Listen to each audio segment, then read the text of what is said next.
Hey guys. Yeah, that was a fuckery. Yeah, that was a short live. Fucking shake. Yeah, technical services fucking needed. I know. Fuck me. Hello, afternoon, everyone. We are back. We blame Shane for that little fucker to rub. There goes the fucking monetization. blame me. Everyone does. Shit. Oh, Shane. As always, guys, welcome back to Koi Culture. How is everyone out there? Sid As will be joining always, us, but he is on his way home from the dentist. For some reason, he's got to get his teeth cleaned before he goes to Japan tomorrow. I don't know. Oh, so how's things for you, Sid?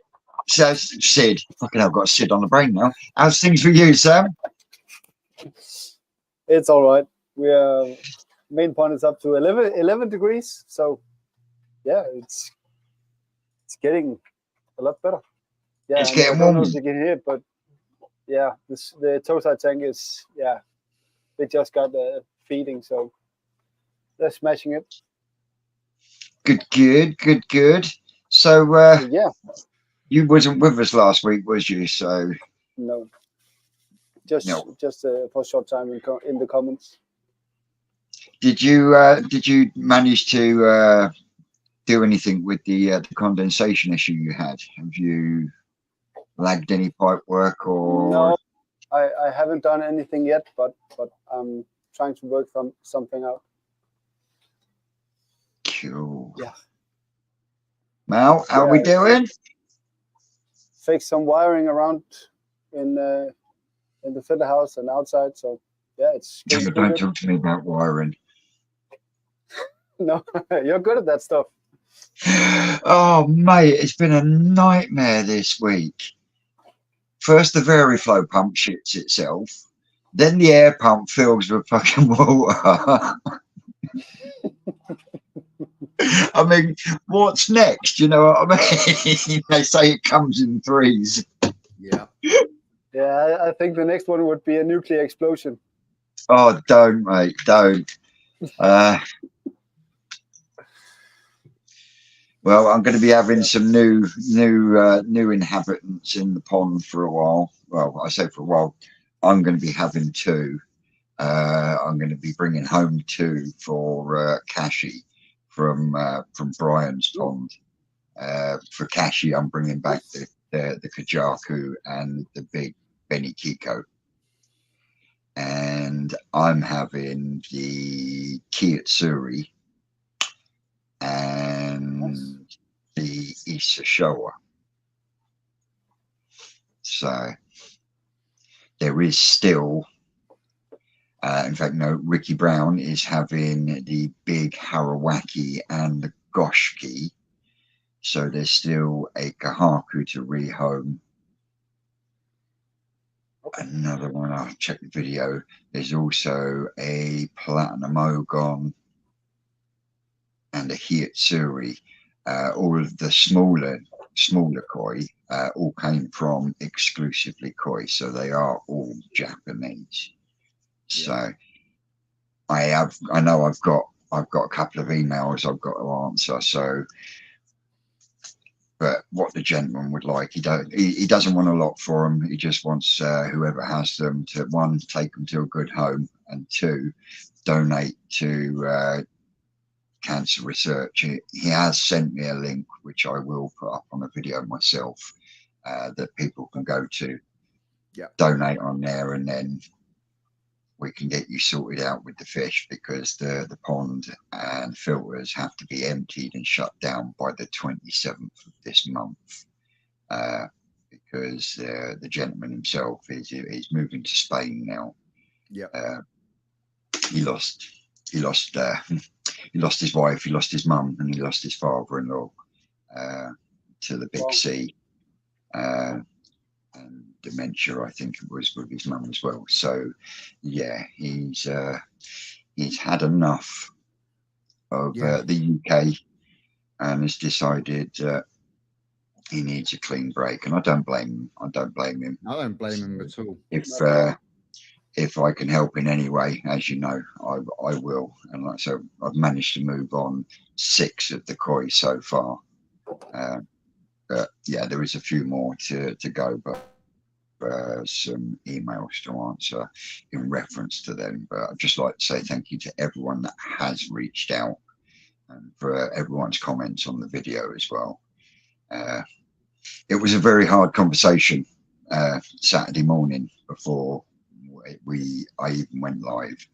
I did ask the gentleman if I could go live beforehand, and he said, "You do whatever you've got to do." It did turn out that it wasn't just a 5-minute thought that I need to get rid of these. I'll grab out. He has actually been a subscriber for a couple of years as well. It is a great sadness for him because you can't take them with him, because apparently in Spain you have to jump through hoops and go through reams and reams of paperwork just to be able to have a koi pond. So, and like he said to me, the pond was his escapism from everything else.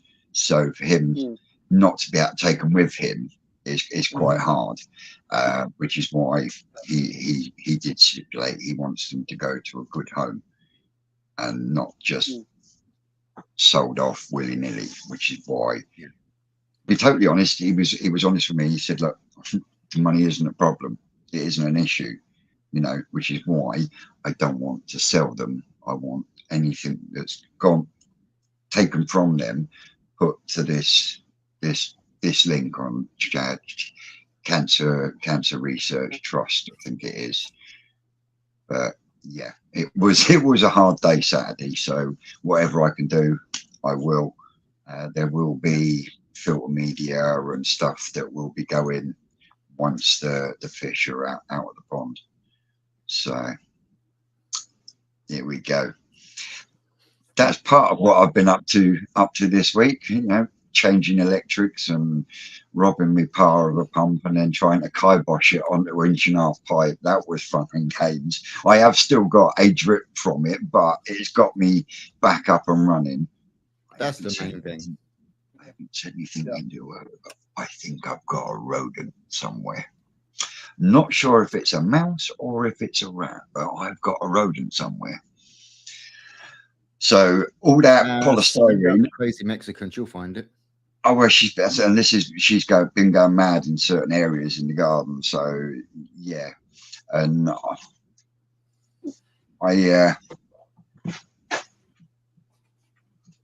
in this realization, I've had a look at things in the long block and areas where I just chucked bits of broken up polystyrene. They've all been bagged and everything. Now I've now got a roll of that silver stuff to actually go around these pots.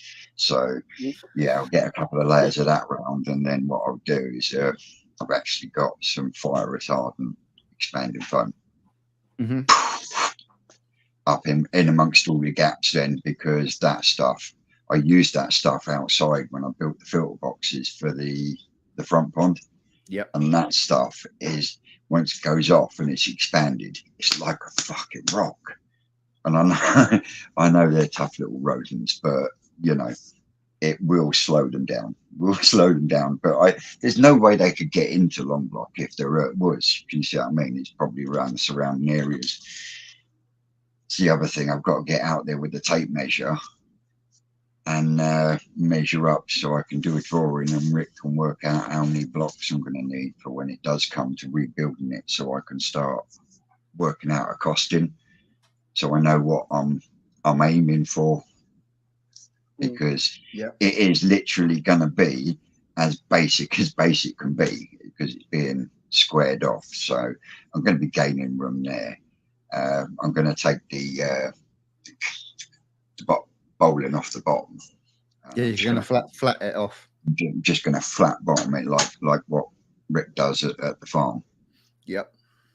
And in doing that, I then move the bottom drain, because the bottom drain is in the wrong place, because it's not in the center of the pond as it is, because the pond's had about 3 different shape changes, but the bottom Mhm. drains just stays in the same place. So that's Yeah. going to have to come out, and I'm going to be taking I'll take the 4-inch bottom drain out completely, and then I'm just going to replace it with a 4-inch tank connector and a knuckle 90, and then have a gridding across the top of the tank connector. And the reasoning for that is, when you look at one of these 4-inch bottom drains, you've got this huge great sump, Mhm. and then you've got this 4-inch pipe comes out of it. Yep. Now, if you're not pulling enough through that Mhm. pipe, you are going to get shit gathering and building up in that sump area. Mhm. Because water will always find the path of least resistance. So if stuff starts Yeah. building up, you'll just go over the top of it. You know? Now, I did it on the Tosai tank, and that is literally a tank connector, and that one's got a swept 90 because it was what I had to hand. But when you think about it, whatever pull you've got on there, because of the shape and the fact that you haven't got that sump, it's got nowhere to sit and collect. Yeah. Goes straight to Straight the out. filters. And it's exactly what we're going to be doing at Rocket Boys New Pond. But what we're doing with Rocket Boys is, instead of using a tank connector, we're using a Tommy drain, which is basically a tank connector with a dome on it. Yeah. You know, so it's exactly the same principle, and it's going to be a lot easier when it comes to putting his pond in as well. Because just drill the hole from above, go in from underneath, glue it in place. But before that, we're going to chop all that excess off of the 4-inch tank connector that we don't need. Yeah. And then we're going to chop a chunk off of the fitting, so when it goes up, that isn't down here, it's down there, so everything's just that little bit shorter. Yeah. Yeah. And then, because what we're doing, we're going to be putting his new fiberglass pond on a bed of 4-inch Celotex Yes. or span. Okay. So it is literally just a case then of cutting out the 4-inch channel for where his pipe work's going to go, and scrape out a bit of soil from underneath just to drop it in place. It's going to be so simple, it's unreal.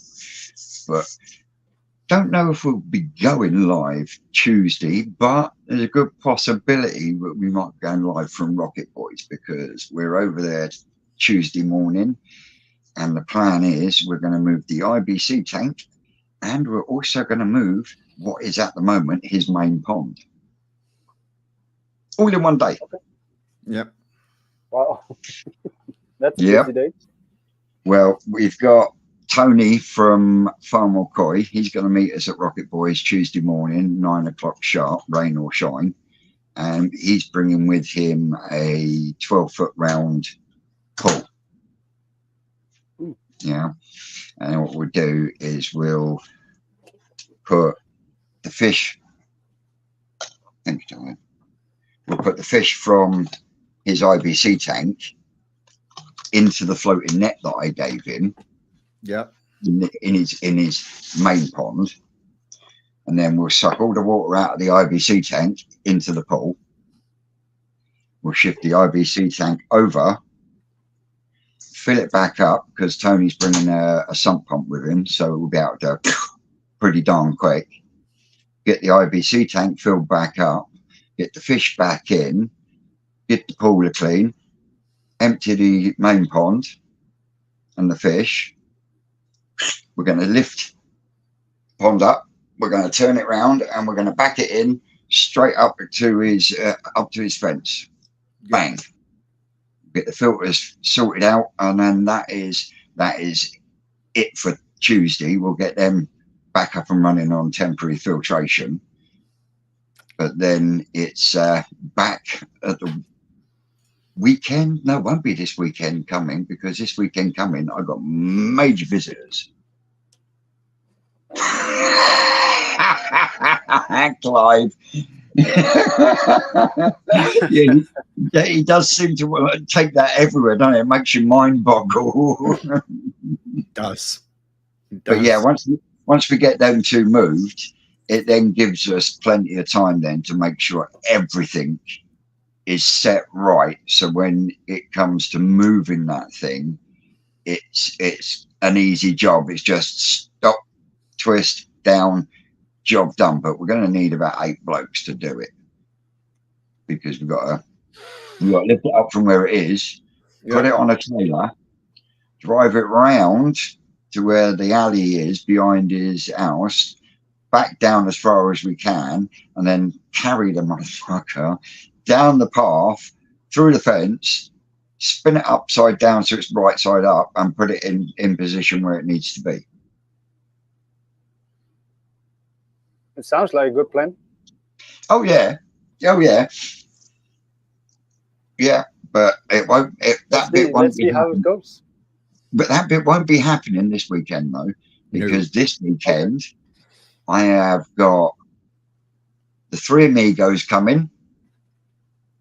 If you don't know who the Three Amigos are, that is Phil from Telford Koi Pond, Abe the Koi Keeper, and the Scragster from Scrag 68. They're coming down, and also Saturday I'm being joined by the Koi couple, Becky and Liam. They're popping in, and that should be enjoyable as well.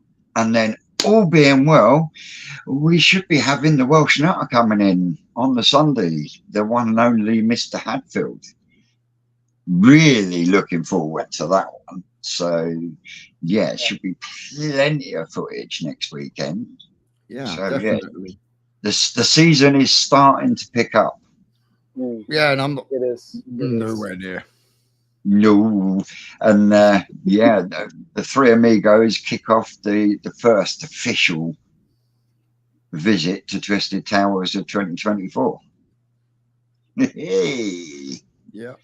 Nice. And the season's only just begun. It's barely. Anyway, enough of me. Shane, what have you been up to this week? So we've got the timber inside the koi house now. So the bottom half is all boarded. Have you insulated? Yep. What did you use for insulation? You just polystyrene sheet. It was the cheapest. Yeah. So yeah, that's in there. All the posts are all cemented in. You finished doing it this morning, didn't you? Yeah, I finished that this morning, hence why, literally finished it, running, quickly washed the hands, and was like, oh, missed a bit on my arm, that can wait till after live. You're not supposed to make mud pies with it. Oh, I was. No, where I've been doing other stuff and whatnot, some of the mud and whatnot have fallen back down into the hole. So I had to get in there, make sure they're all clear first before I then fill them in with the post mix. But I did have 9 bags of post mix. I've still got 3 left, I think. So there's a couple of other bits where obviously, as Hobbytown will know, because he's the one that bloody well put the greenhouse up in the first place. They used 3-foot concrete, like edging slabs. Right, yeah. To put the base on. Yeah. So basically what I'm going to do is I'm going to chisel out where the bottom of the door is, because it's 3 foot wide. So then I'm just going to drop one of them down into it so that the door then sits on top of. So you opening the door inwards, are you? No, outwards. Outwards. All right, I got you. And Dad's contemplating. I was just going to put a normal door on it, but Dad's gone down the same kind of line as Andy with the stable style door. All right. Did you not consider doing 2 doors, 2 slim doors, and open them? That way you wouldn't have to come out so far and you're chiseling out. Can you see what I mean? Because the arc of the door is going to be. Oh, he's gone. Yeah, well, obviously he didn't like that idea. Wrong answer, Vince.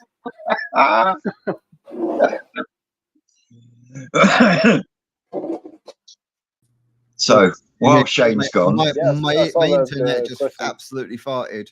Hang on. Well, I'll answer this question first then. Richard, Yeah. he's asking, Vince, I saw you recommended Fluke P recently. Yes, I do. And the reason I recommend it is because the only fluke treatment that Rick will use on the farm, and that's because the main ingredient is praziquantel. And the foaming, you can do absolutely jack shit about, mate. You just got to wait for it to dissipate. Of course. Yeah. There's nothing you can do about it, because Rick said to me it takes between 3 to 5 days for Fluke P to actually do its job completely, which is why I always do a second dose 6 days after the first. That way I know that I'm mopping up any stragglers or any eggs that have decided they're going to pop out and start raving on the fish. Yeah. Yeah, I have So- a note to the praziquantel. I don't know if you remember, but the vet that was on the Koi Talk podcast. Yeah. So, yeah, his name is, but he told that when you have praziquantel, depending on your filters, that would be out of the water 24 hours later. But And if that- it was out 24 why- hours later, you wouldn't continue getting that foaming. Can you see what I mean? Because when I don't when know. you use Fluke P, it goes in and you can instantly start to see a foaming come up on Yeah. returns in your. The worst place is in your active K1 chambers, because it foams. It just lifts all the media up, which is why I tend to turn my active chamber off for a period of at least 24 hours to try and keep as much of the treatment going through all the media as possible. Can you see what I mean? Yeah. With the active chamber being static all of a sudden, you're not creating that extra foam. And that extra foam, then it not creating that extra foam, and then stops the media in the active chamber coming out and drying out. Can you see what I mean? And not coming in contact with the water. So yeah, it's just little things but- that you. Yeah, but the foaming could, if you put a certain amount in the pond and it goes, the most of the medication goes out after 24 hours, you will still be getting foaming or foam on the surface, but the dose is not high enough to kill the flukes. So he recommended that you do the first day, 100% dose, and day 2 and 3 half dose, just to keep the dose up. Right. Praziquantel, Yeah, you that can't makes really overdose. that makes sense. It's pretty safe to use. Wasn't that the same gentleman that was talking about PP treatments? I can't remember because they removed the video. I'm sure there was a gentleman on one of the Koi Talk podcasts, and he was talking about using PP for killing flukes, and he was saying the same thing.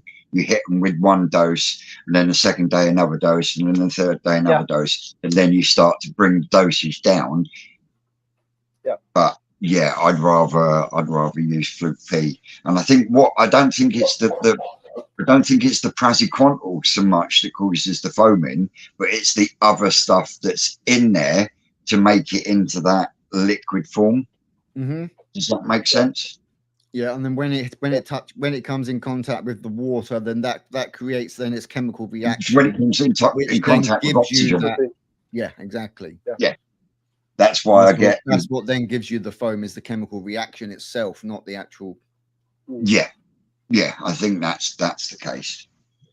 But yeah, I know what you're saying, Richard. It is a pain in the ass, but I have found personally it's been the best one, and I've used Flucosol, I've used Learnex Pro, I've used Fluxol, Fluxol Plus, and I've found that the best one is the Fluke P, and I found that because it's like it's not a jelly liquid, but it's like a medicines type consistency, and I think a lot of people don't mix it. Now, the best thing to do is, if you've got a little capful of this that needs going in, instead of just chucking it in the pond and sluicing the thing about, get a bucket of water, put the treatment thing in there with an air stone. The air stone will then mix it up for you. Can you see what I mean? Yeah. And then literally just spread it around or chuck it in the middle. You chuck it in the middle, you've got more chance of it going down and into the filter system and then dispersing, which is pretty much how I treat most of my liquids that go in. They literally go straight into the middle. Bosh, have some, because it's not going to take long. I mean, especially with things like cloverleaf. Mm-hmm. You bang it in the middle, and it goes, and you can actually see it spread outwards. Yeah, and then you see it going from that white, and then it just turns it to that slightly green color from where it's just literally, as it's moving along, it's just killing. But you just, if you're using cloverleaf, you just got to say goodbye to your fish for fucking 3 or 4 days. Yep. Yeah, Learning Pro is my go-to. Yeah, with Flukes.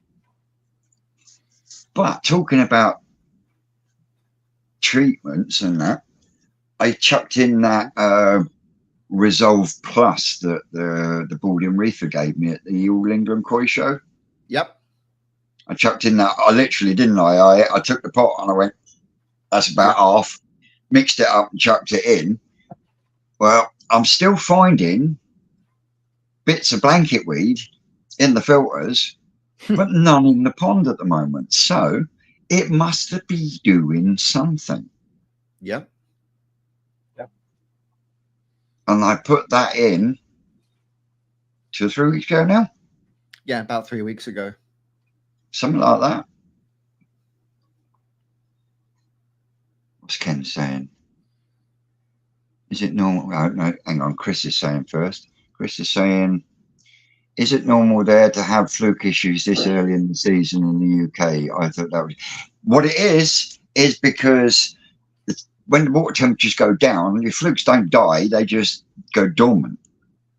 And then we have, and we are still having, temperature fluctuations like I do not know. Last week my pond was sitting at 11 degrees. It's now, after last night, back down to 8. And that constant fluctuation up and down is what kicks these things off. It's something that us in the UK have to deal with every year, 9 times out of 10. Yeah, definitely.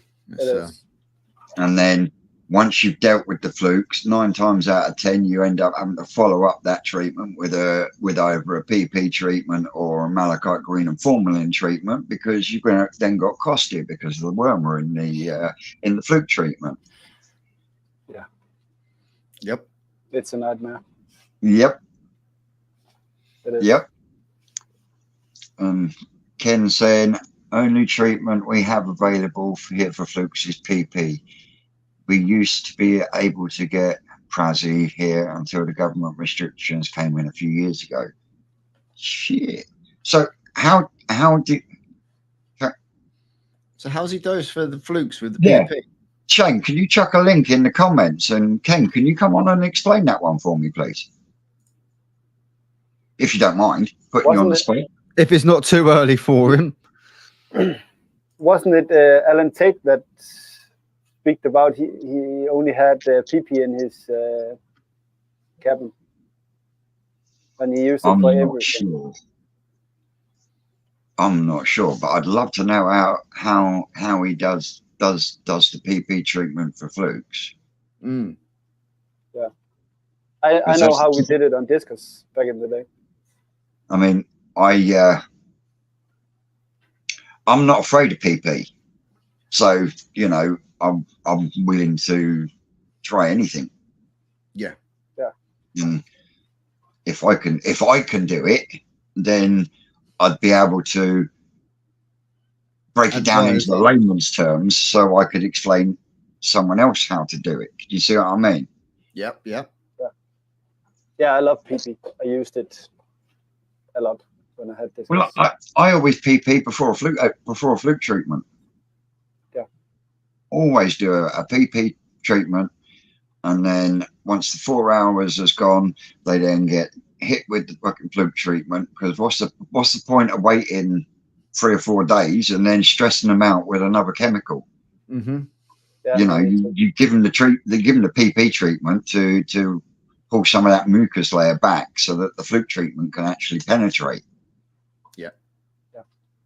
You know, now you PP treat and then you wait 2 or 3 days before you put your fluke treatment in, that mucus layer has already started to rebuild.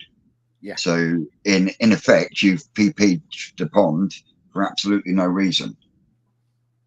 Because you see what I mean? Because if you leave it a few days before you put that treatment in, then you've defeated the object of doing the PP treatment. Can you see what I mean? Yeah. Especially if it's only flukes that you find. And one thing we have found over here in the UK the last couple of years is these flukes are becoming fucking resilient to whatever we chuck at them. So if I can up that percentage of my treatments working by using PP, then I'll go ahead and do it, you know. But is it the flukes that are getting resistant, or is it the doses on the medication that is getting lower? Weaker? Well, you have a good point there, Sam, because I was having this discussion with Shane before we came online, and he's done a malachite green and formalin treatment on his swimming pool, and I asked him what brand, and he told me. And what was my first response? Put more in, because it's weaker than what it used to be. My exact words were, double it. Now, I'm not going to tell you what figure he told me, but I told him to double it. And the reason I told him to double it, because I have actually got some of that Evolution Aqua malachite green and formalin here. And I've actually looked at the ingredients list, and it is weaker than you would find from Kasuri or somewhere like that. So if you follow from personal experience, if you're going to use the Evolution Aqua malachite green and formalin, yeah. Yeah, we actually have a law in Denmark. I don't think it has the formalin. I think it's just the malachite green. It should either be malachite green and formalin or malachite green and formaldehyde. Yeah, but regarding the dosing, we have a law in Denmark that says if you read on the packaging, you should put 20 milliliters in 1,000 gallons. You're not allowed to overdose. That's illegal. Yeah, I know it because I had the authorities visiting me last year because somebody reported me for helping others. But never mind. And I talked to the very nice vet, and she told me you're not allowed to overdose. You have to follow the dose on the packaging. And the same for vets. If you take Baytril antibiotics and you look it up and it says 1 milliliter per kilo of fish, you are not allowed to overdose. But we know that 1 milliliter is not going to do it. Mm-hmm. And we know that the companies that are making the medication don't know what they're doing. So how are we going to do it? We do it our own way. Yeah, we just double the water volume. Yep. Right. Ken saying generally do a PP dose of 1.5 grams per 100 US gallons and redose if needed to keep the water deep purple for a minimum of 4 hours. Treatments are done for a 3-day period. Repeat 3 days after if needed.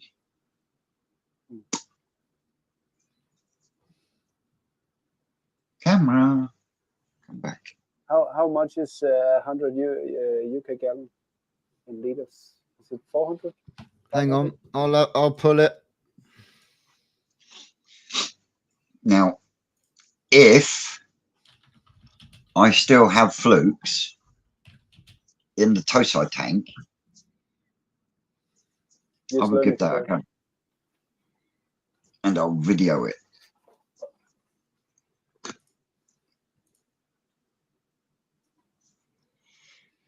Well, if we take it from US gallons to imperial gallons, and then take it from the calculation from that, that gives us 83.2 imperial gallon. And then 83.2 imperial gallon is 378.23 liters. So that's a good dose of PP. That is a good dose of PP. Yeah. But yeah, it's better to hit them hard in like 3 or 4 hours instead of hitting them like half dose in 8 hours. Hang on, Chris has got a question. If PP strips a layer of the slime off and stresses the fish, why would you not add API stress coat after treatment for parasites? It makes no sense to me. Help me understand. Right now, that makes sense. If I do it because, like I say, it strips a layer of mucus back. So then you've already created that stress. You're going to create a stress event by putting the fluke treatment in anyway. And with the fluke treatments not being effective, then more and more people are not saying a word. No. Yeah, but a lot of these treatments, like we're saying, are not as strong as they used to be because of regulations and stuff. Now, even though they're not as strong, you're going to stress your fish and it's not going to work fully because it's not as strong. So taking that into consideration, stripping the mucus back slightly, and then adding the fluke treatment at the same time, you've got more chance of the fluke treatment working and it just having the one stress event. Now, you've got more chance of killing the flukes after stripping the mucus back than you have just putting a weak treatment in. Therefore, you shouldn't need to then stress it out again by treating a second time because the first one hasn't been effective and killed the flukes. And as for API stress coat, never heard of it. Don't use it. No, we have heard of it. So Chris mentioned it when she came on live. Until then, I've never heard of it, and I've never seen it. So I've never heard of it being used in the koi sense. The koi sense. Yep, I've used it before, obviously, with like the tropical tanks and things like that. I've used it in the past. But I've never thought of using it in the sense of using it with in conjunction with koi. You know? But it's definitely something I would be thinking about. But also, Stubbsy's just popped in with one. Yeah, I do that. There you go. You could put salt in afterwards to help to reproduce the slime coat. Yes, you could. You could. So I'm getting lost with the comments at the moment. Yeah, the comments are rolling. Great to see, guys. Yeah. Welcome in, everyone. Yeah. If you're new joining in, welcome in. Sid's back. Thank you. How's your teeth? Nice and clean? Look at that. Oh, yeah. Pearlies. You just want to look posh. You just want to look posh for Japan, don't you? No, actually, I had a cavity. And I didn't want it screwing my happiness when I was there because I don't want to pay Japan prices for dentist work. Yeah. Quite expensive over there. Oh, man. I'm already hating the cabs, you know. I'm like trying to find somewhere I can get a cycle or rent a bicycle or some shit bicycle around Japan. Just get one of them little electric bikes, Sid. Yeah, man. It's gonna How cost many me. hours till you fly? So I leave tomorrow morning. I start traveling tomorrow morning. I go to Bombay. Take my first flight to Delhi. By the evening, by 6 o'clock, I'll be headed out from India, and then I'll be in I'll be in Tokyo day after morning. Sweet. Tuesday morning I'll be Gonna be in awesome. Tokyo. By Tuesday afternoon we'll be in Nagaoka. So they finally pulled your finger out with your visa then. They did, man. Like literally day before yesterday, you know.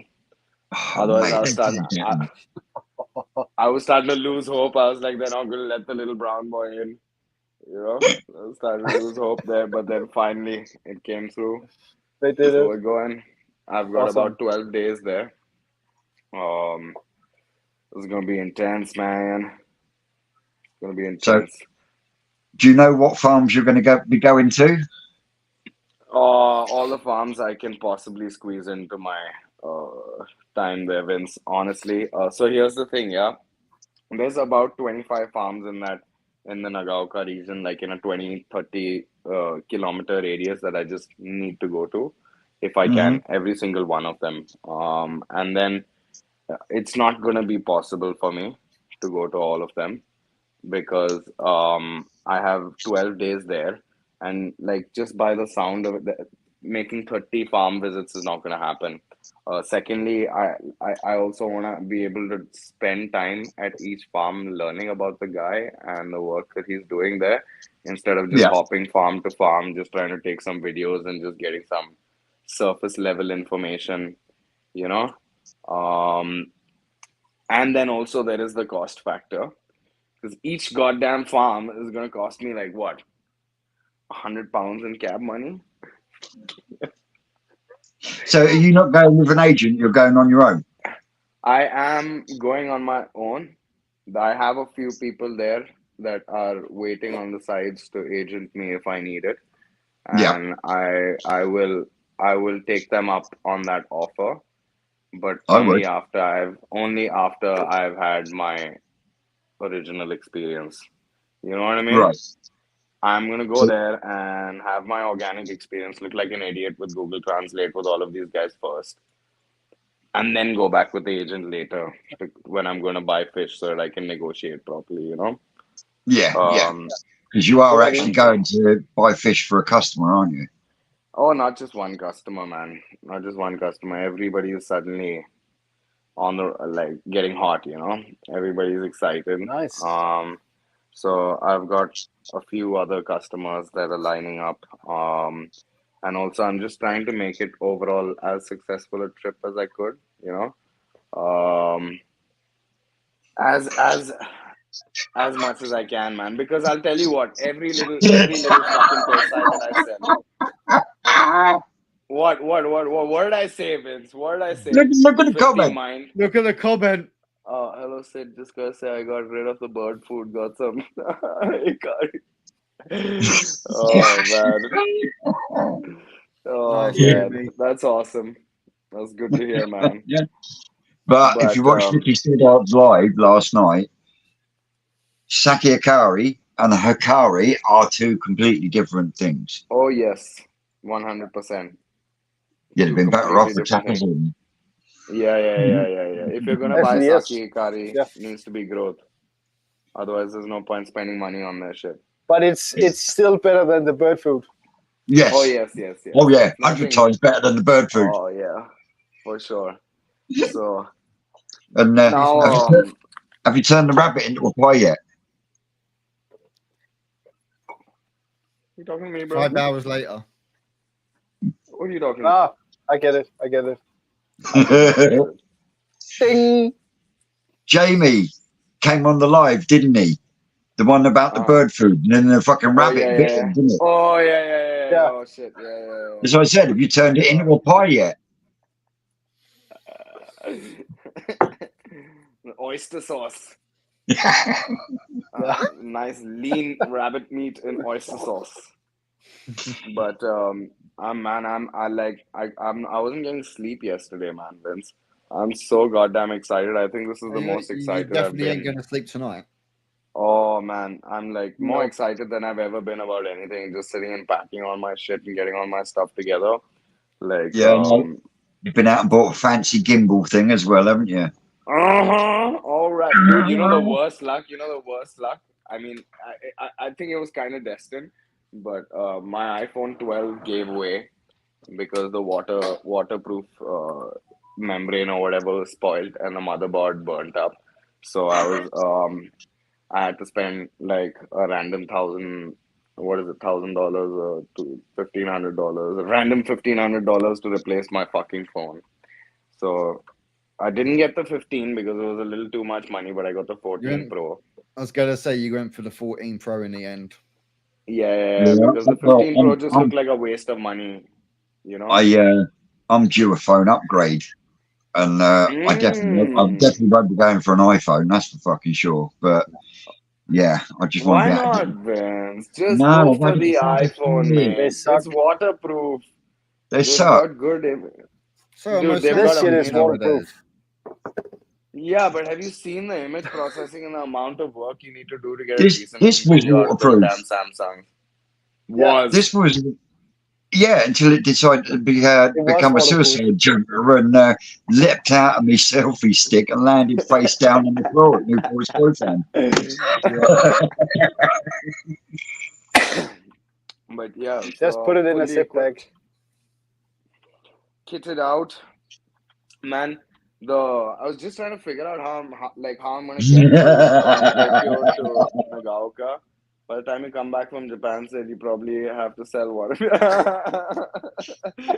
Seriously, no joking, man. No joking. It It's probably so ain't wrong there, expensive Clive. Probably are not wrong there. Oh yeah, for sure. And the worst part is, Vince, like each of these farms that I go to, yeah, they're not gonna be happy with me just showing up there acting all smiley and trying to get a fucking video out of the place. They're not gonna take, like, I'm gonna have to buy something from like every single farm I go to, okay? So like if there's 20 farms and I buy like one Nisai or one, you gotta buy at least one fish, right? Like, come on. So one Well- Nisai, I'm gonna spend about $500. Say that's 20 farms. It's at least $10,000 on fish that nobody wants yet. Yet is the Yet. key word. Yet is the Yeah, key it is. word, my It is. friend. Yes, my friend. You get them One home road and there. then you sell them. Oh, dude, There you go, I'm Vidal. amazing at selling fish without even touching them. You Sid, know? while you're over there, I would like a set of koi flags. Done. Oh, fuck yeah. Done. Yeah, me too. Done. Yep. They will be shipped to you. 3 of them. 2 to Oh, England. you can just bring them to the 2 national. sets to the yeah. Bring them Oh, to yes. bring them to the national. Yes. Now, from what I know so far, I'm sure that Chris Sweet and Maureen Keith will be coming over from America to be at the national as well. No way. Awesome. Yes, way. Awesome.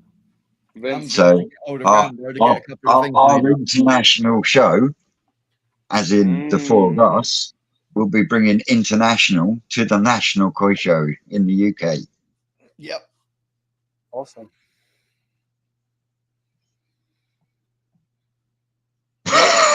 Sid's got Yeah. issues. Lightweight down. And then you just gone. And just like that, the iPhone 14 Pro just went.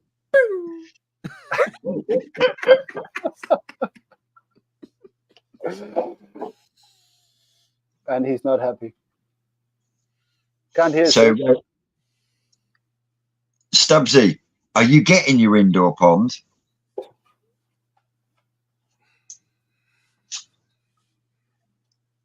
Have we got Sid's volume back? Nope. Nope, you're not back. He's a tough bastard, isn't he? Oh, I'll tell you what, Oh, Stubbs is still working on it. I'd be the same. I'd just be all over the place if I was going to gym. to Japan, because that I is would do just the same. Yeah. just one of those. You Granted, lucky there would be bastard. say 5 or 6 that I would have to go to. Can you hear me now? Yep, we can hear you Okay, now. let me just pull out the Google Maps and like list out some of the places that are in like a 20-minute distance by cab, Yep. from where I'm staying. Just a second. Why don't rent a car? Dude, I can barely afford the cab, bro. And they're not gonna let me. And on top of that, they're not gonna let me drive there, man. I don't have an international license and things. Oh, it's in the wrong side as well. Yeah, no. The sides are all right. The sides are all right of the road. It's just okay. Yeah. So let's look at what we got here. Kawakami, Yeah. Marusada, Kaneko, Marutoyo, Izumiya, Yagenji, Rintaro, Yagenji. Hiroi, Maruhiro, Yeah. Urakawa, Isakoi Farm, Marusei, Dainichi, Nagami, Maruboshi, Matsuda, and then there's Ogawa, Sekiguchi, and Hoshkin. And I wouldn't know, mind I'm- going to this thing. I'm don't worry, I'm gonna be looking out for your show when I'm there. I would Kodai love to Fish go to Farm Sekiguchi. and Yamaju. No, I want my Kanoko Asagi. Oh yeah. See, listen, you're gonna be scouring through those videos anyway, Vince. You're gonna stop right there. Look at that one there. Stop. That's the one I want. Put that one inside. Put that one in. Yeah. I said you're going to have to get a little bowl, right? And just write on it the Twisted Bowl of Doom, and just take it everywhere you go. Yeah, just say it's universal. Oh, man. Mind you, I did bring a few nice ones home this week Yeah? from the Twisted Bowl of Doom. Ooh. Oh What yeah, we got there? I got a snow shisui. Ooh. I love them. Nice. Yes, I think I might have a Kanoko in there. Oh. That made your ears prick up, didn't it? Mm-hmm. But the best one this week, I think, by far, is the metallic Deutz that I brought home on Wednesday. The one Yeah. that's got the greeny tinge. It's a metallic greeny yellow color. Mm. So it basically looks like a metallic Midori boy with a zipper. Yeah. That's Yeah. crazy, bro. Oh yeah. So Vince, when I'm there, I'm gonna try and hook me and a couple of people from India up with Azukari, which is where you buy a fish and leave it with your I favorite know what breeder and- Azakari is. Okay, Jesus cool. Christ. I don't know. Other people might not. Other people might not, Vince. So, which is basically where you buy a fish and you leave it with the breeder for them to grow and take care of, and you pay them for that. And then you can decide to enter that coin to a championship as well before they ship it to you, right? So, you boys are going to be helping me find that one fish that I'll buy with my money, which is going to hurt so much. You know, just the one fish that we're going to keep over there. You know what I mean? That's going to represent koi culture in the next AJKP. You know what I mean? Oh man. Well, in that case, as a random side thought to that, Yeah. that could be done on because you're over there for 12 days, right? Yep. How many Sundays are you going to be there? I have one Sunday there, and then the next Sunday I'm in Tokyo. And it doesn't really matter. We could do a couple of prep lives on the weekdays as well. Oh yeah, Yeah. cool. You know, we can try and make the most of it, and if we can get 3 or 4 streams happening with While you're there, me yeah, take exactly. because I can spin the camera and take you guys around whatever the place I am in at real time. You know what I mean? Yeah, man. Obviously, there might be the headache that we're probably going to be streaming for you guys back home at like midnight or some shit like that to get a decent timing in Japan. Good. But If we got to do it, I'm up. yeah, because we'll get Yeah, to me what too. we'll get to do is like I can just put I can switch the camera around and take you guys around. We can comment. We can check what's going on. We can ask them questions. We can bowl up fish. We could like if someone on the show is interested in something that they see, we could speak to the farmer right there. Bowl it up, pull it out. Mm-hmm. What does it cost, sir? You know, and boom. That was perfect timing. Who did that? I Who did it. did you do it? I did it. Yeah, you can do that if you Nice. put the. I wonder if they no. You twat. Yes, Chris, and I can't wait to get some body on it. And Jamie, absolutely brilliantly, mate. I'm holding at 21 degrees and it's hardly costing me a penny at the moment. So wicked, absolutely wicked. Mm. And if you could get one, I would highly recommend one. Yep. And I feel like I need a So, couple. Sid, Yeah. have Yeah. you seen the pearl Ginrin that Sakaguchi makes? I think I have. Simon from up north, he's got It has one. some other name, doesn't it? Yes. It has some other That's where name. I've seen it. I don't know. Does it have an? I don't know. I have a feeling it has another They're name. just for some reason they are just not to be found. Really? No, They're not so popular. it's because they're hard to create. Mm. Yeah. I I can know, try but and look for one. Damn, they're pretty. Yeah, Simon from up north, Koi Pond, he's got one. Oh, really? Mhm. Samuel, you want one? one? Koharu? Yeah, I want one. Are you putting me on the job? Is that what you're doing? Yeah, I Pearl don't know, I Ginrin think it's too 70. expensive and my wife will kill me. They Yeah. would be pretty expensive. Oh, for sure. No, I think so that's the thing, no? Let's see how it works out, man, guys, because I mean I'm not gonna be going there and buying a shit ton of show koi. I'm not putting bids on those $15,000 koi and all of that nonsense. You know what I'm saying? No. Yeah. I'm gonna be going humbly from their smallest, most budget ponds to their smallest, most budget ponds. So we'll see what we can do and what we can make happen. You've got to You know? start We don't building up need a relationship, and and there's only one way to do that, and that's go out and do it. And in fact, Exactly.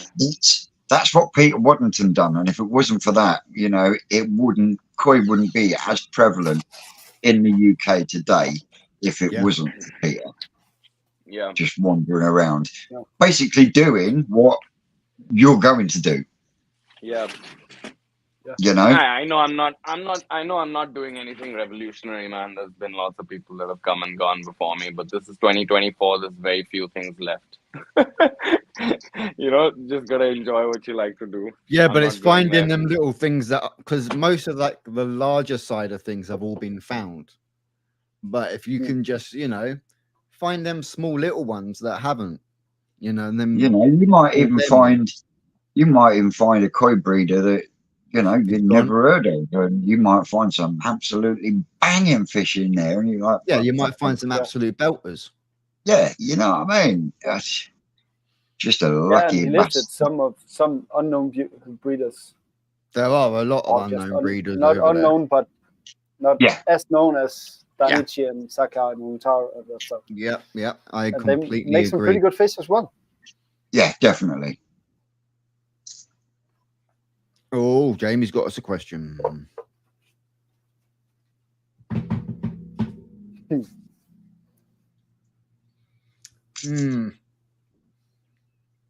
In all honesty, help me with my PTSD, my anxiety, and my anger issues. Yeah. Mine was more, I always had the tropical tanks and whatnot when I was growing up. But when I used to go to, obviously, the garden centers and everything like that with the parents, I would spend hours just standing at the ponds, just watching them. And I'm like, yes, for me, one day, I would like to have them. And obviously, I'm just at that point now where, I'm able to do so. But like Vince says, if you're having a stressful day, there's nothing better than going in and just standing by the pond and just watching them. You can get completely lost in the time. You say about garden centres. I went up to Dummer Garden Centre. It's got Maidenhead Aquatics there. Yeah. Just wanted some nitrogen peroxide, and she wanted some aquatic soil for Par. But they used to have this bloody great Deutsch chocolate chagoy. We used to call him Big George, and he turned up, and there's like a little memorial stone there.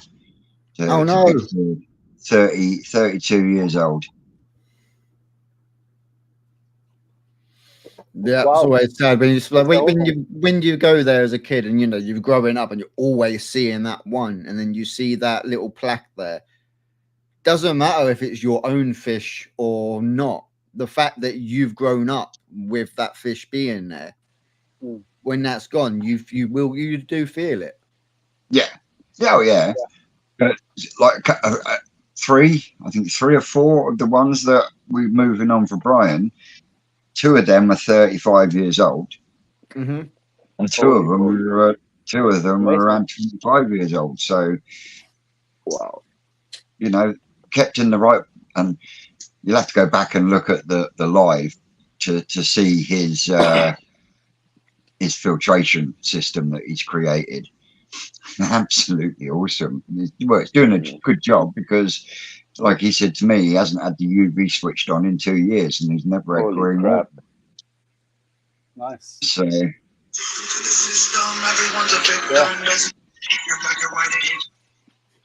hey, Par. Left. I can't at the moment because I'm live on YouTube.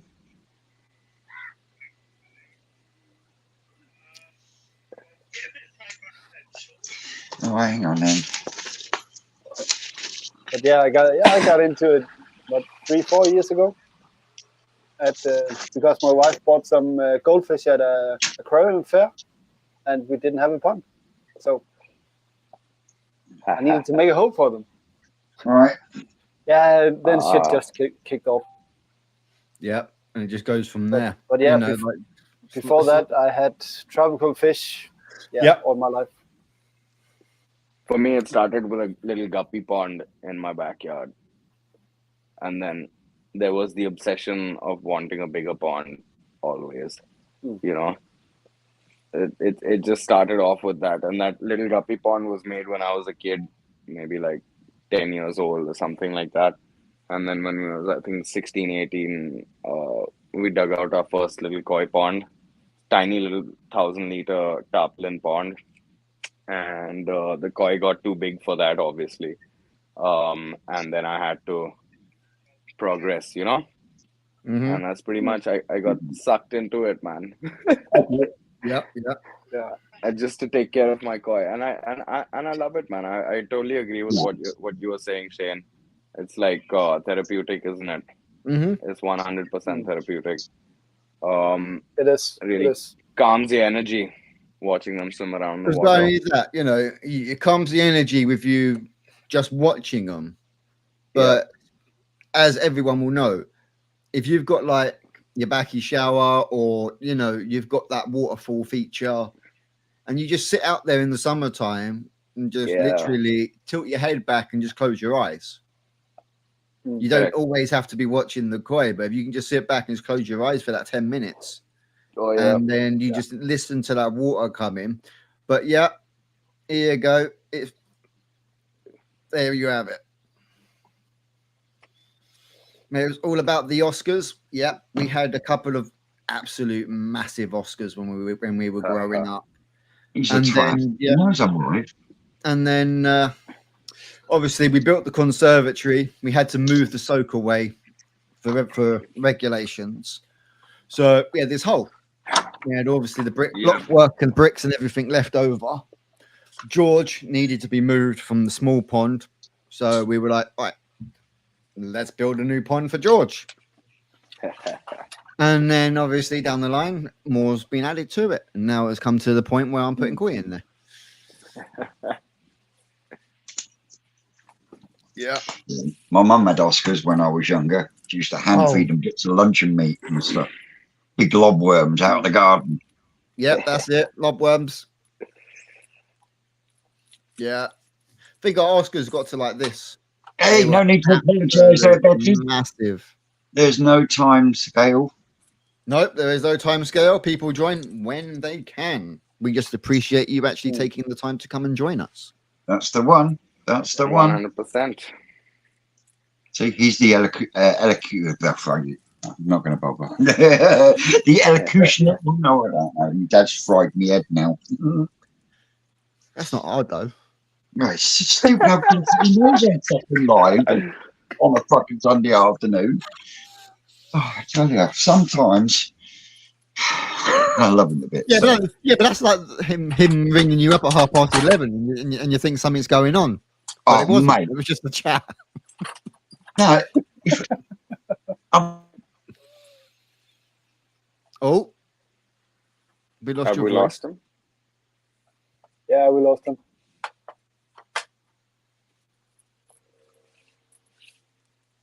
Is Fine. everyone else? Is he back?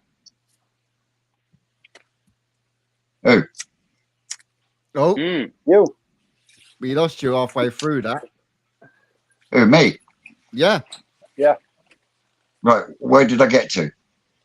literally right just the Yeah. part where you was explaining about his phone call at 11:30.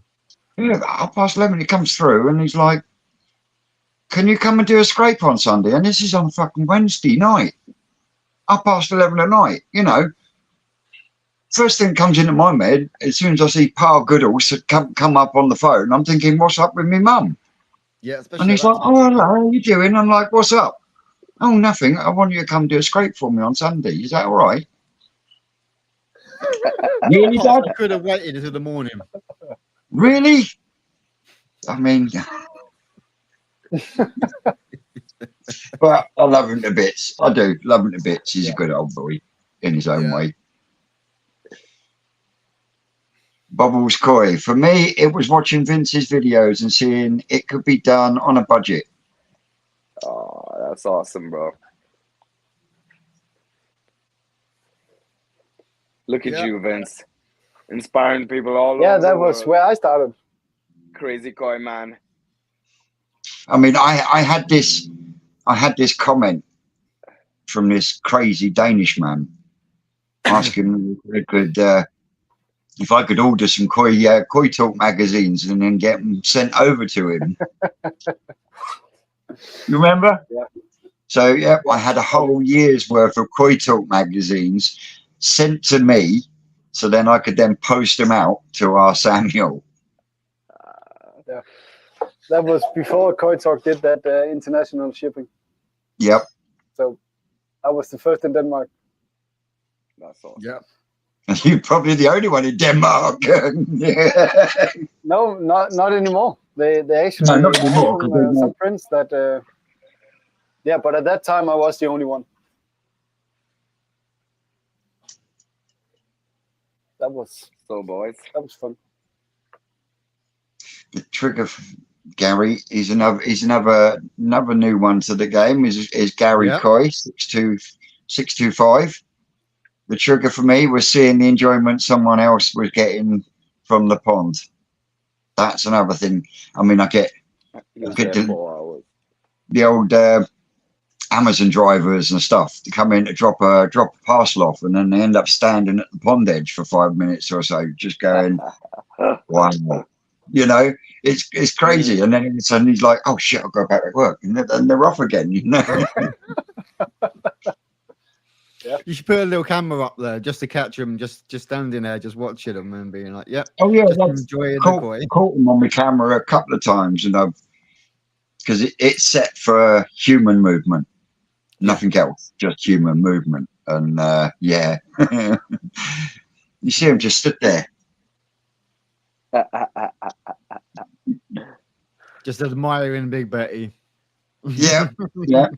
And then you get the ones that I'm actually food deliveries and stuff. I've actually had one gentleman. He turned up. I was down at my mum's. A phone call from Susan. There's some gentleman here. He's been here before, and he's brought his friend to look at the fish. It was actually a fucking food delivery driver that my boy had some food one time, and I couldn't remember him from Adam, but apparently I stood out there talking to him, and apparently he asked if he could bring his friend round, and I was like, yeah. Anytime, the tower's always open. He ended up taking a couple out of the IBC tank, but yeah, I couldn't believe it. You know, but the thing was, the guy that he brought round, he couldn't understand a fucking word I was saying. So this other dude stood in between us, giving it, and then he'd go, and I'll go, right, now what you got to do is do this, and then he'd go, it was crazy. It really was. The triangle conversation going round. But a pair of lovely blokes. But yeah, you do meet some people in weird ways in the koi hobby. I'd say that for sure. Yeah, you do. Yeah. So there was this one time we had to dislodge a huge snake from the nets that I used to cover the pond.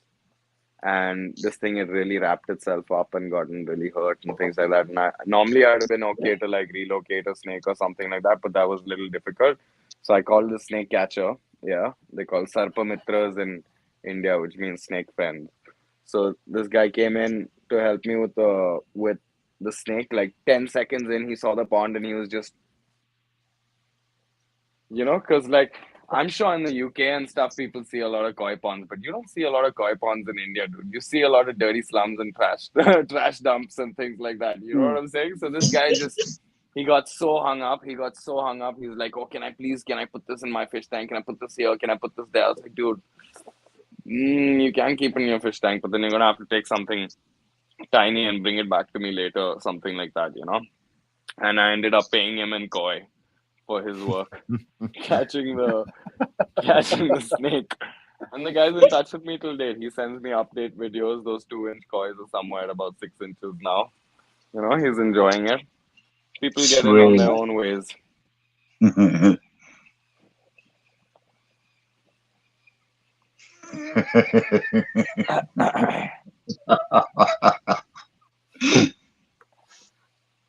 Best thing to do. Bless you. Thank you. I wish we could do that here, man. But the goddamn frogs that we get in India are toads. In Maharashtra, they're not frogs. They're the poisonous types. Like the koi don't even want to eat their eggs. It's so bad. And when the rainy season comes around, man, there's like, I'm fighting them off. There's an army of them. How are the trees going, Sam? I actually haven't done any trees in the last 2 weeks. It's not the answer you wanted to give to the master. That's not one. No. But yeah, I've been busy so much for being a loyal apprentice. I see. I don't think Will San is approving of this. No, we'll have to start calling him Arthur, innit? Arthur Job. Arthur Job Bob. Arthur Job. There you go. Will has answered. Sacked.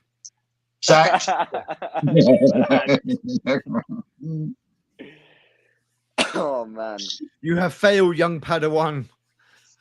I actually did a pretty big piece 14 days ago. I think was that one you showed us? Excited to hear that I'm gonna have to deal with some cold weather. No. Yep. Afternoon, Joe. How are we doing, Joe? Joe, got any advice for Sid going across to Japan? Oh yes, any advice would be appreciated. Don't fuck it up. And don't forget, guys and girls out there, go out and check out the Koi Perspective YouTube channel with videos. And there is also the Koi Perspective online magazine. So go ahead and check that out. Yep. Exciting reading. Copy. And Joe says, take some money. Is that it? Just take some money. Take money. Yeah. I would say, agree. You got to take your money. Yeah. Make sure you've got plenty of batteries. Yeah. If anything's using that. So you know, let me try battery and list packed. out what all I've got. I mean, I only had 2 days to like get my shit together, but I got a couple of power banks, so like Yep. 30,000 mAh. Yeah. Yep. I've got the phone camera. I've got the GoPro. I've got the gimbal for this thing, and then I've got a harness and a couple of straps for the GoPro so that I can get long form content on that. Yep. You know what I mean? Then Yep. obviously I'm carrying some cash with me. I'm carrying a couple of $1,000, hopefully at least, and then I'll put the rest on a Forex card so that I can pay with card where I need to, cash where I need to, and then I need to get this thing called the Suica card, which is like a tap and pay card that they use in Japan. All right. And that will get me all like when I need to buy a bottle of water and things like that, you know, the small stuff. And then I was gonna get the rail pass, but this JR pass, this Japanese rail pass, has become so expensive, so expensive. It was like £1,000 for the 2 weeks that I was there. Sorry, $1,000 for the 2 weeks that I was there, which is a lot of goddamn money to roam around and fucking train. And unless I think I'd have to spend like my entire 2 weeks sitting on a god. Ooh, look at that! Damn. Yeah, that Love was it. the last one I did. That is fucking lovely, Sam. Thank you. Absolutely beautiful. Yeah, I love it. You saw that one. I really love it. I got mine from the phone.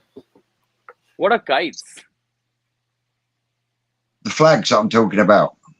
Ah, Yeah. got it. Got it. I'll buy them towards the end. Yeah. When we've made a few friends. That was I'd say about 15. yeah. I think you have a big koi shop. Mm. And, so yeah, How big of a bog If anybody filter else is wants me to post them 7,000 something gallon? from Japan, let me know. I'll do it. If anybody watching the show needs some to pick up something, let me know. I'm yeah. I there would for a I couple would of love weeks. a personal guided tour at Sekaguchi. Okay, that'll be done. I'll deliver it to you via YouTube. I'll deliver it to Yeah, you thank via you. YouTube. Thank you.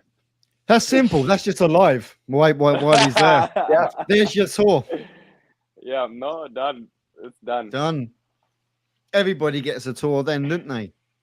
Lauren's of asking, you. how big of a bog filter do I need for a 7,000 gallon pond? Depends what you're going to put in the bog filter, and if you're going to put something in front of it as a mechanical filter. Now, if you can put some kind of settlement chamber in before the bog filter, which will then take out 75 to 80% of your heavy waste, then you don't need to clog your bog up. Yeah, and because I bogs are a bit to personally, clean. when I've done any type of bog filter, I've used Alpha Put Grog. mechanical before it. Yeah, I'll put mechanical before it, but then I put Alpha Grog in as my media for the plants to grow in. Yeah. I don't know about the weather and how bogs work there, but like as far as how I've seen in India, like a 1500 gallon bog would do pretty well for a 7,000 gallon pond, unless the pond was like overstocked, you know. Mhm. And bogs are like, they're superb, man. They're so solid. If you put the right plants in there, Yeah. you know, sure. they can become very. But certain plants, not only are they good for taking out your nitrates, and all that sort of thing, but they also end up taking a lot of water out as well. Oh yeah. So you should look at plants that act like weeds. You know, people normally hate weeds, but in a bog, if you have water weeds, like say for example, like the water hyacinth or the water lettuce, those guys are so voracious. They will clean your water so well, so well. And big deal. You have to pick up a bunch of it and throw it out. If you live next to a farm, maybe there's a cow you could help out. You know, like chuck it into the pond. The fucking koi will eat it. Oh, yeah. They fucking love to demolish fucking water lettuce. Yeah, but it just messes up the water so much, man. Just like there's like these floating roots everywhere and like pieces of this. No. Samuel would not do it, dude. Look at him. He's like, Samuel would do it. You know the little gem lettuces. Yeah, You know, those are not fine. the big round lettuce, but the little gem lettuces. Those are fine. Yeah. In the summer, mine will smash 3 or 4 of them in a day. Oh yeah, for sure. Yeah. But the big ones, man, they really mess up the pond, man. They really mess it up. Oh. Referring to the icebergs. Mm. Why don't we? I think like, have any of you guys tried to do like hydroponic style bogs, like vegetable farming through bogs? Yeah. Yeah. Vince, how haven't come done you it, haven't but done I something thought like about that? it. We've lost you, Vince. We've Yeah, lost his he's out voice again. again. Yeah. But yeah, I actually thought about it when I Hello. was building my pond, Yeah. and he's A back. little bit delayed. But yeah, instead of that back wall I have behind the pond, I was thinking about doing some water circulation or some strawberries and that kind of stuff. Ooh, holy crap. Yeah, but yeah, now I just use the all the water that my drum and filler cleans, use it in my vegetable garden. Well, see, Oops. And they grow like weeds. Rick was saying that one of the best things to grow in your filter to help take out stuff like that is either chilies or tomatoes, because they grow voraciously. The only thing with tomato plants is you've got to continually nip the side shoots for it to continue. Yeah, you've growing. always got you. Even when you're growing them, like when I'm growing them up on the allotment, you're always picking out the middle side shoots to then encourage the height. Yeah. And then once you get the height and you get your first trusses, then you nip your top out, and then you get your bush. Yeah. But you've also Are got. you getting your top out of your bush? Behave, Sydney. Straight to the gutter. Right down there. It can't be Vince all the time, right? It can't be Vince. And plus, I have only so much of this bullshit before I get to Japan. Over there, it's gonna be all super respectful. Just get it all out your system, Sid. Get it all out your system. Yeah, getting it all out of my system. Holy shit! Because it doesn't roll like Indonesia there, does it? Indonesia was so chill, man. Everybody was just taking a piss. Yep, And they you can't do. grow them both. It screws up your cross pollination. What? Chemical tomatoes and Tomatoes Chili. and chili together. yeah, but we're not wanting them pollinated. You just want them to grow and take out Yeah, but- stuff. For what he does, yes, because he wants to then keep the seeds then for his next year.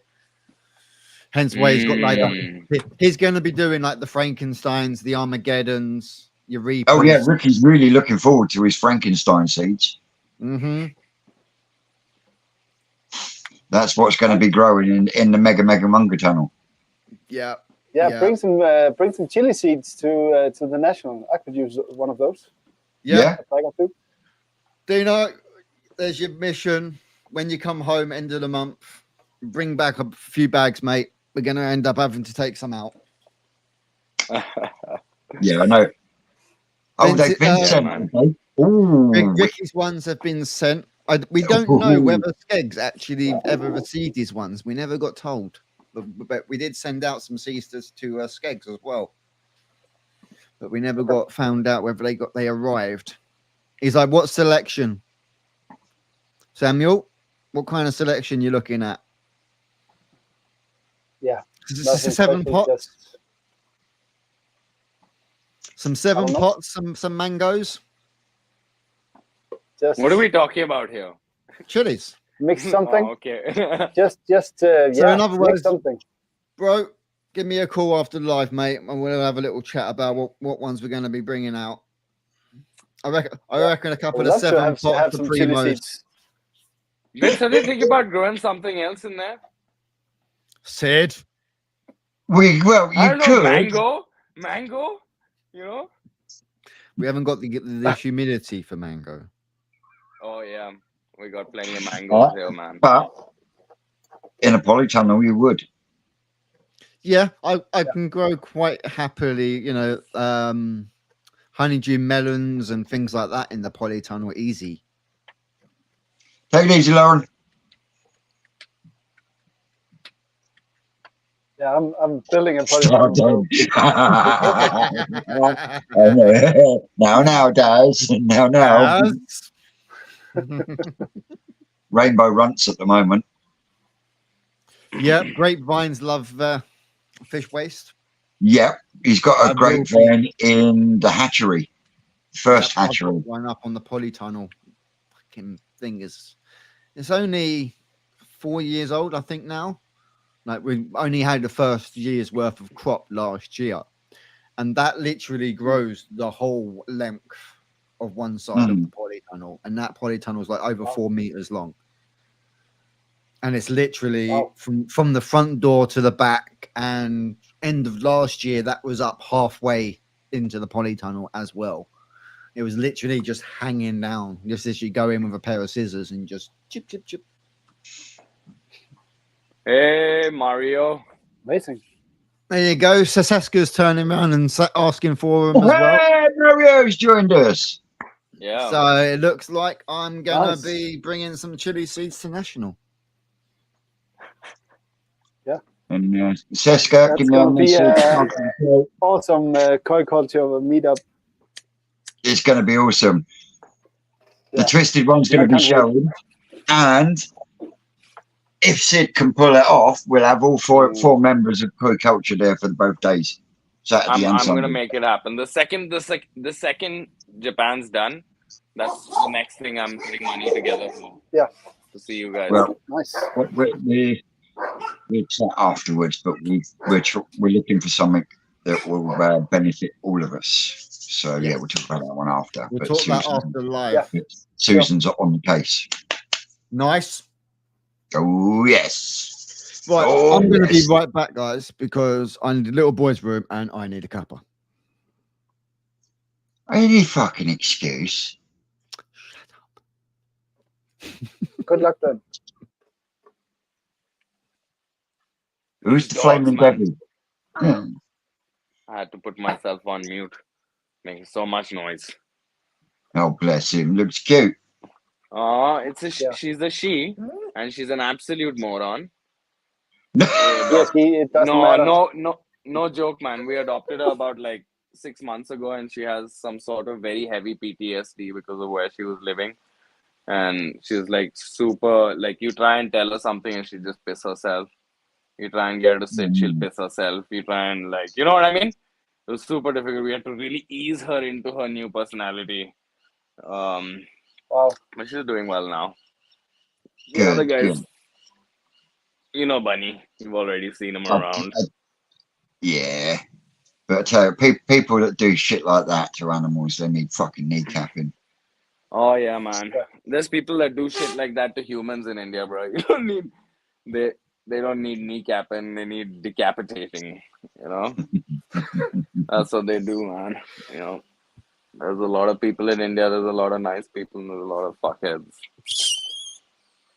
That's the That's the case same everywhere. all over the world, though. Yep. Yeah. Do you think the industry lacks proper, independent, unbiased product reviews? Asking for a friend. For sure. Actually, Yes. 100%. Yes. 100%. definitely. Because a lot of times, products that are being marketed by the people that are doing these videos, they're most of the time just linked up, man. You know what I mean? Like, I don't, like every time I do a video on like a product that I'm using, I actually buy that product. Nobody's giving that product to me. There's no like understanding there and things like that, you know? But even you have to get an organic review, you know? Yeah, just to be objective. Go to Vince's channel. Because if I think it's shit, I'll tell you it's shit. But I'll tell you what, that cat toilet, that's a brilliant little piece of kit. And I'm really glad that they reached out and asked me to give it a whirl. And I know for a fact quite a few of my subscribers have been out and bought one. And just for ease of knowing what you've got on a stability rate, because you can see it in real time if your pH goes up. And I can watch my pH fluctuate when I do a daily water change, Yeah. and I can now, with the reading on the Cactoile, I can pretty much guesstimate how much water to change to bring it back down to where I want it. Can you see what I mean? Yeah. Absolutely. And I think Can it's someone here cheaper. pull up? Can I think it's Can one cheaper of than you the guys Blue pull Lab up what a Guardian. Cactoile is? Because I don't know what a Cactoile is. It's And a I'm 7-in-1 water monitor. Yeah, give me a sec. oh yeah, you were talking about this last time. It would be nice Okay. if you could pull it up, Sam. Yeah. Pia had commented on one of our videos on one of our previous lives, saying that for a lot of the people that aren't as, we've got two types of people watching us, right? We've got a whole bunch of koi nerds, and then some fresh koi nerds, So the fresh koi nerds kind of need the reference photos so Yeah, they right. can get on the bandwagon. Well, have you heard of the Blue Lab Guardian? No, I haven't. Where is this? What is that? That's another water monitor thing, but it's bloody expensive. Yeah. And I think in comparison to the Cactoile, it's fucking expensive. Ooh. But with the So Cactoile, these things, they run 24/7. They're monitoring 24/7. yeah. Oh, So that's you awesome. get in real time, 24/7. You get this right. Top one. I think. And would you You've have to got buy? ORP, TDS, temperature, pH, EG, SG. What's the other one I'm missing, Simon? EG and SG? What is EG They're and SG? more directed towards aquarium. I mean, readings. I'd kind of prefer Specific ammonia gravity. nitrate, TDS. Like if it would be nice to have chlorine, it would be nice to have salinity. But then obviously, if you know how to do it, maybe you could do TDS from salinity from TDS, but that's a pain. Ooh, that thing. There you Also, go. that's for an aquarium. It can be used for aquariums or Obviously, it could ponds. ponds as well. Yeah. Yeah, that's it. The other one I'm missing, salinity. Salinity. Oh, perfect. Yeah. So if it has salinity, that's awesome. That's nice. But it's missing ammonia and nitrate. Yes, And it hasn't nitrates. got ammonia and nitrite on it, but Yeah. you can monitor your temperature. You can monitor your pH. pH is absolutely. It's not slides, Joe. It's actually calibration powder for the pH, and that's every 6 months. It just needs recalibrating every 6 months with powders that you put in water that they provide. Okay. And having the ORP when it comes to doing it like a PP treatment in the growing on tank, because that's where it's set up at the moment. What is the It's- ORP, Vince? ORP, it's the It's electrical redox potential. Yeah, that's the one. Electric potential, Yeah, Yeah, it's like Vince said, it's conductivity. the millivolt. Yeah, millivolts millivolts. in the water. Oh, so if there's loose wire somewhere, you'll be able to tell from that. No. I don't know. Then, what are we looking for with ORP? Right. Now, if you, Simon did a good video on it. yeah, Simon's got an Check that awesome out. video on it from up Yeah. North Croy.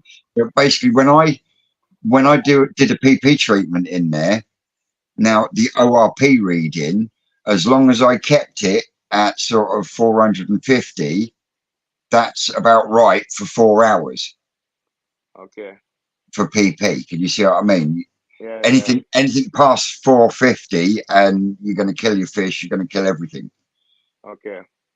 Because Alright. above 450, it's, from what I can make of it, it sterilizes everything.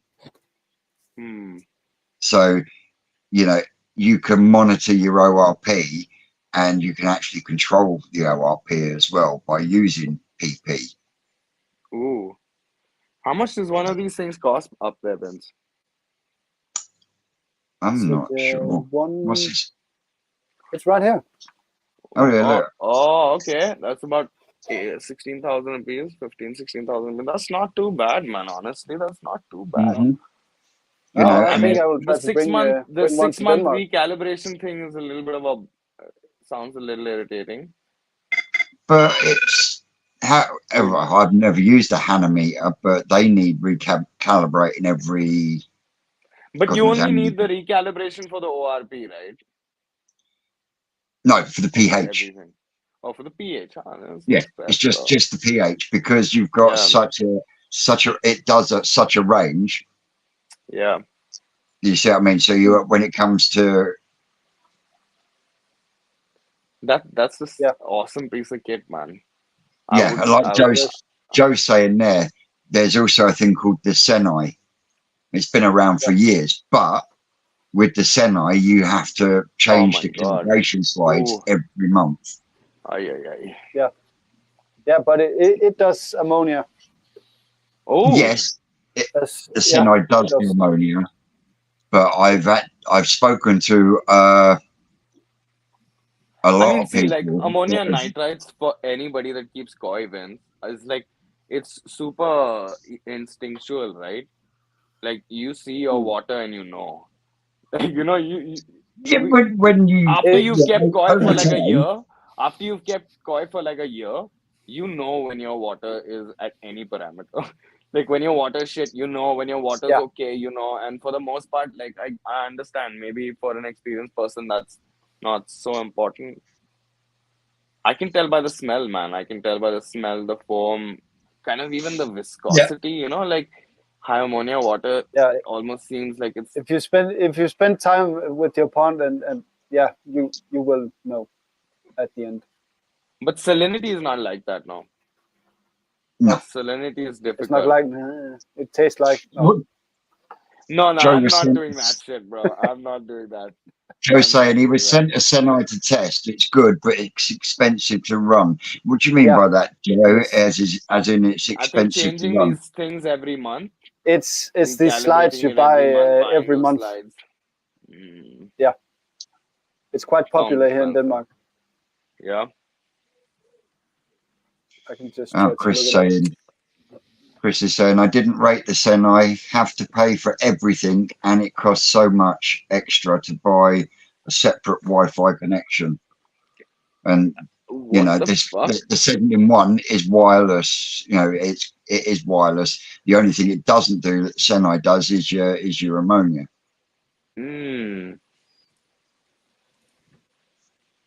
So 3-pack Senai slides is 250 Danish. That's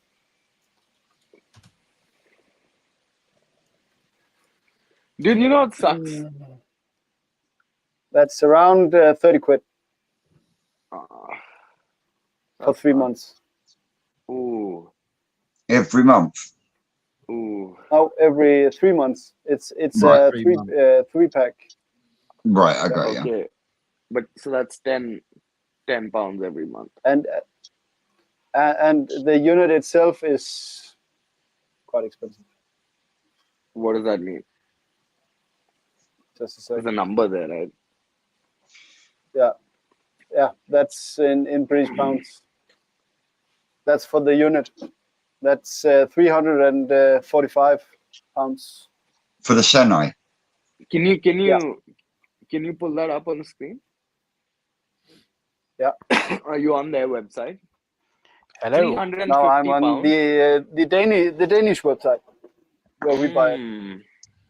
But yeah, the unit itself is 300 and Holy crap. 50 So pounds. the Senai basically, so it's about, I think it's about £25 for 3 slides, and after 30 days on the app, it just stops giving you the readings unless you change the slide. What the hell? Even though if it's not, and you have to scan. You see on the slides on the left hand side, you have to scan the that QR code. and enter it into the app, and it literally stops giving you the readings after 30 days. Like, you cannot read Sounds it. like a and money trap, man. it is a bit of a money trap. I was sent out the one on the right hand side, that Senai Pond pack on the right there, Yeah. but that only, you plug that into the wall and drop it in your pond, but then Yeah. you need to buy the Wi-Fi attachment as well. So it's not that price. You have to buy the Wi-Fi pack as well. So I don't know if they've got that on the website, but the Wi-Fi Sounds like an pack, Apple subsidiary, bro. yeah. So then you have to like, I don't know if it's got the Wi-Fi pack EU. So you get the actual sensor, but Hmm. you have to go and plug it into a laptop next to your pond to then Yeah. pull off the readings. You can't get like a Dude. live reading. It's crazy. And then obviously you've got the Wi-Fi pack, and then you can get everything on your phone. So it kind of defeats the object for me. I think by the end of it, you've For- probably spent about 350 quid. You know, for me, for the price of that thing and everything you'll have just described, I could hire 2 full-time people and pay for tests. For someone to come and sit at my pond and give me constant readings in 2 shifts, yeah? The day and shift night. and night shift. Yeah. I'm not even kidding. I shit you not. Like, Wow. that's how Wow. expensive that is in terms of India. Like, Wow. a manager at a car dealership gets paid 200 quid a month. I mean, a sales guy, you know what I mean? Mm. So that's crazy, dude.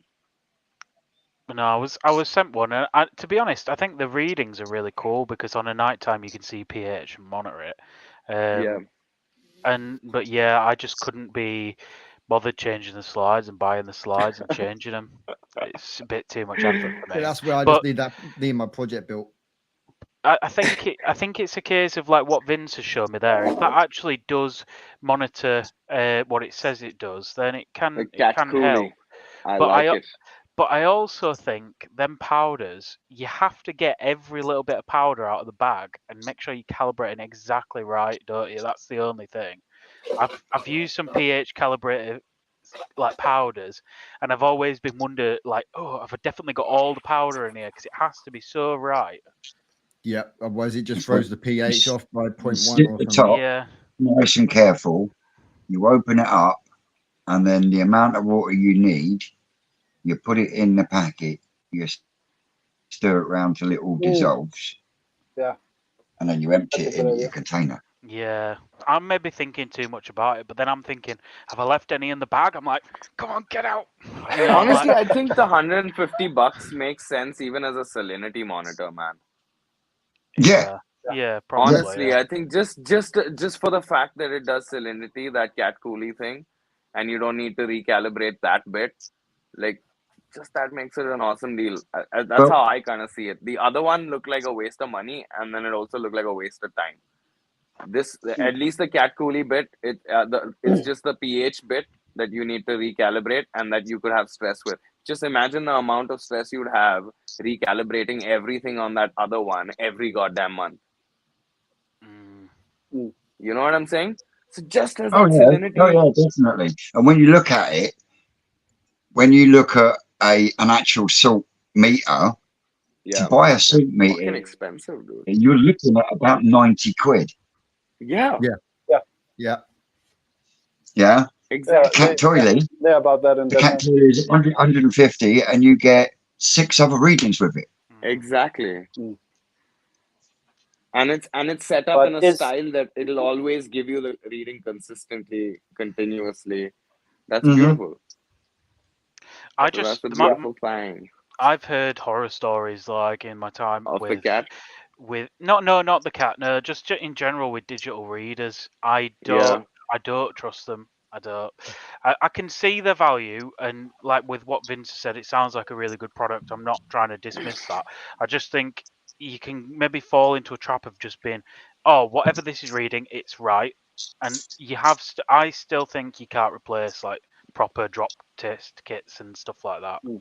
I think that you can spend the money, and I've been sent one of these Senais, Mhm. and I just wouldn't replace it for the drop test, to be honest.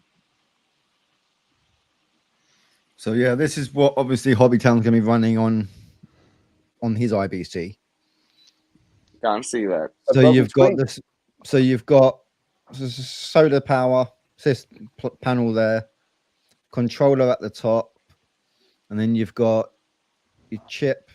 What side are we? This up here, which is the ESP board, and then obviously you got the Raspberry Pi there, and then obviously the inverter as well. And that's, and it hasn't got the inverter on there, but that's cost 80 quid to Wow. build that, and that will send it straight to your PC, your mobile. It's always there that you can just flick on and check, and you just get a Wi-Fi data SIM, connect it up to that, and then it's just up there constantly pinging signal over to the system. Sorry about that. Which is why with my one, I've got pH, temperature, inside humidity, outside humidity, but that's obviously more for when I come to doing spawning, so I can monitor the humidity inside the koi house to know when it's going to be close to time. Oh, you mean for spawning? Mm. But yeah, as Chris Taylor said there, his Koi Medic salt meter is great, but it cost him nearly £100. Yeah. Yeah, it's expensive. I'd But if really it's- like to buy that Cat Coolie. And yes, you can use salinity refractometers, but they can be a pain in the arse. I think the only time you need a really expensive salt meter is if you're quarantining koi that have come from Japan or something like that, or if you're using salt as a fluke treatment, or if you're using it as at them really high doses. Yeah, then 0.6s and Yeah, exactly. level. Other than that, you 0.9. need to know your Yeah, or your pond 0.9. volume. You need to if you know your pond volume, people can think too much about salinity. I just chuck salt in willy-nilly me now. As long as I know I'm not going close to the edge, I just chuck it in. Yeah. And that's the thing you'll see in Japan when you go to Japan. You'll just see them chucking it. And they're not one of these where they're like, oh, let's distribute it all around the pond. They just fucking wang chuck it straight in. Yeah. So That's my way of doing it. Just wang it in. Mine too. Yeah.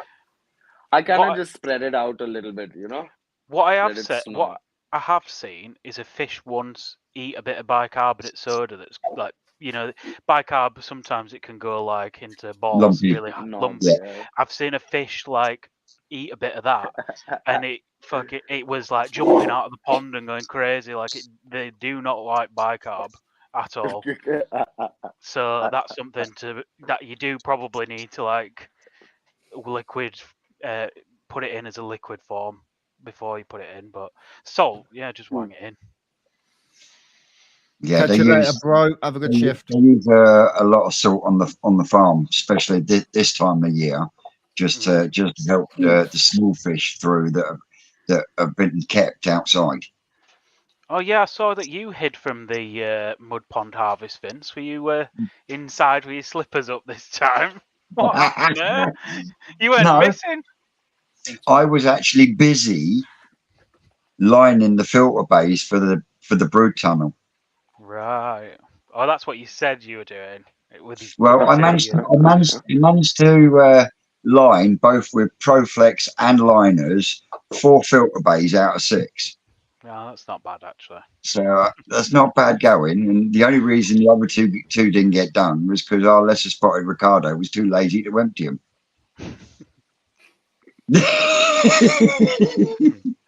That would do that.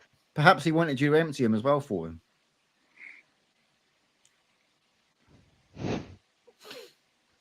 That's if you look at all those liners that are in that area, they look real fucking smart. And I will get my own way and get the other ponds that haven't been relined, so they look all the same. Yeah. Oh yeah. I need to get your ass to India, Vince.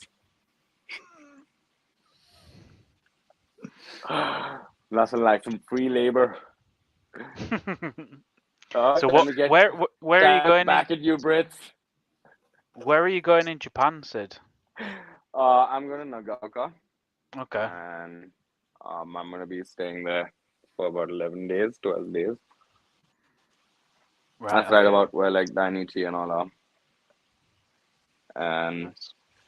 it's gonna be fun. I'm so excited. I'm psyching out, man. Like literally, I'm gonna get off this live, go crash because it's late at night in India, and wake up tomorrow morning and head out to Japan.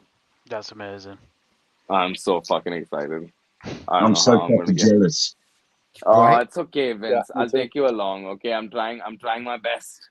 Trying my I best to stay humble. I don't mind. I don't mind admitting it. I am jealous as fuck.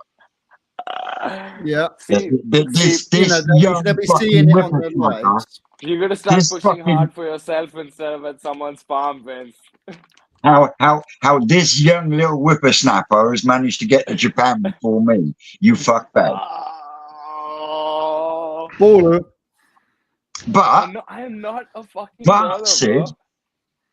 are you having your own koi variety created? I don't know. I don't know. am. Let's see what I do over the next few years. I am. I'll let you have it, Vince. I don't want. I want to spare your poor soul. You know, Oh. I have the ammunition. I just named 25 of them.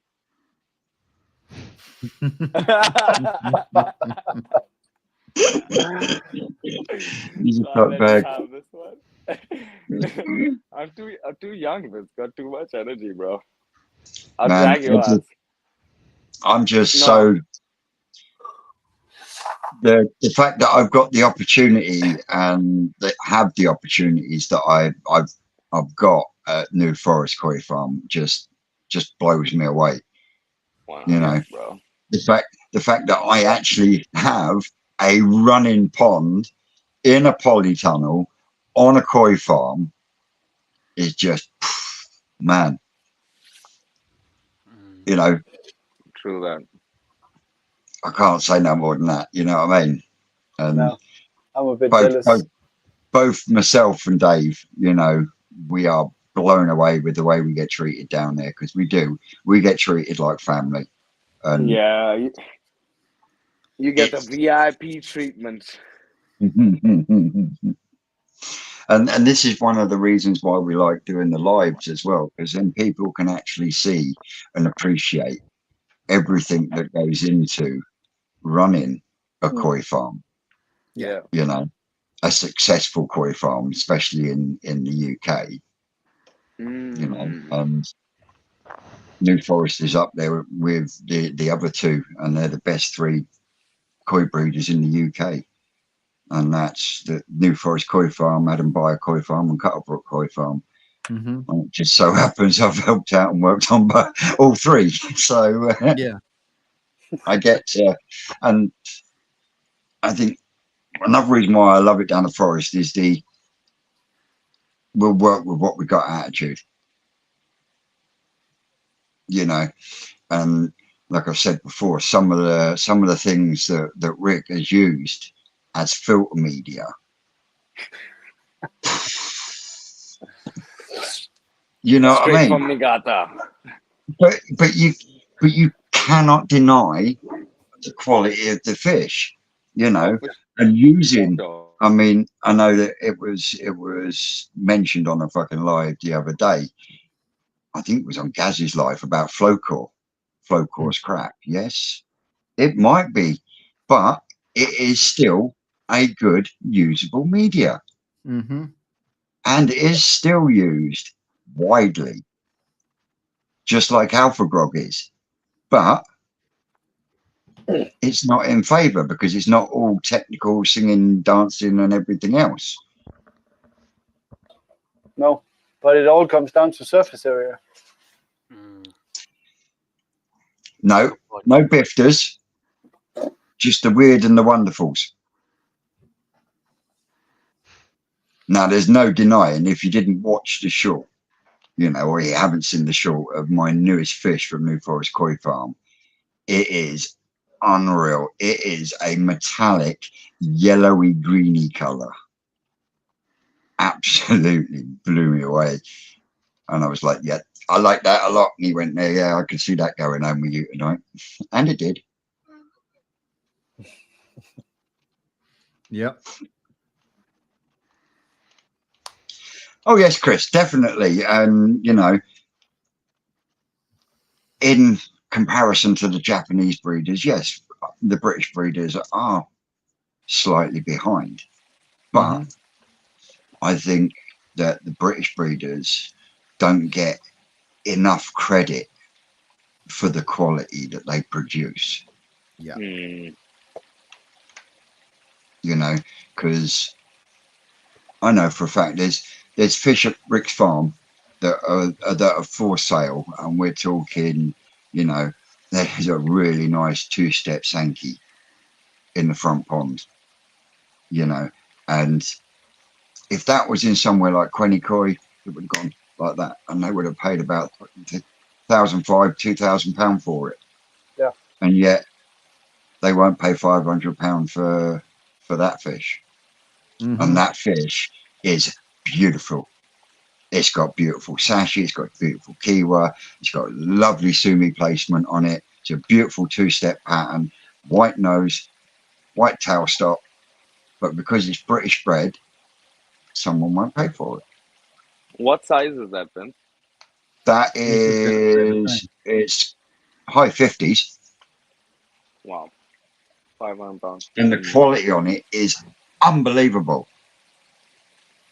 But yet, the British breeders struggle to get the money that they deserve for these fish that they produce, purely because they haven't come from Japan.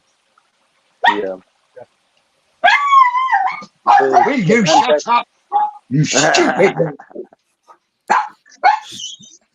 Silly mad Mexican. Was that a dog or was that Vince barking? No, that's the mad Mexican. That was, Mucking dog. She's retarded.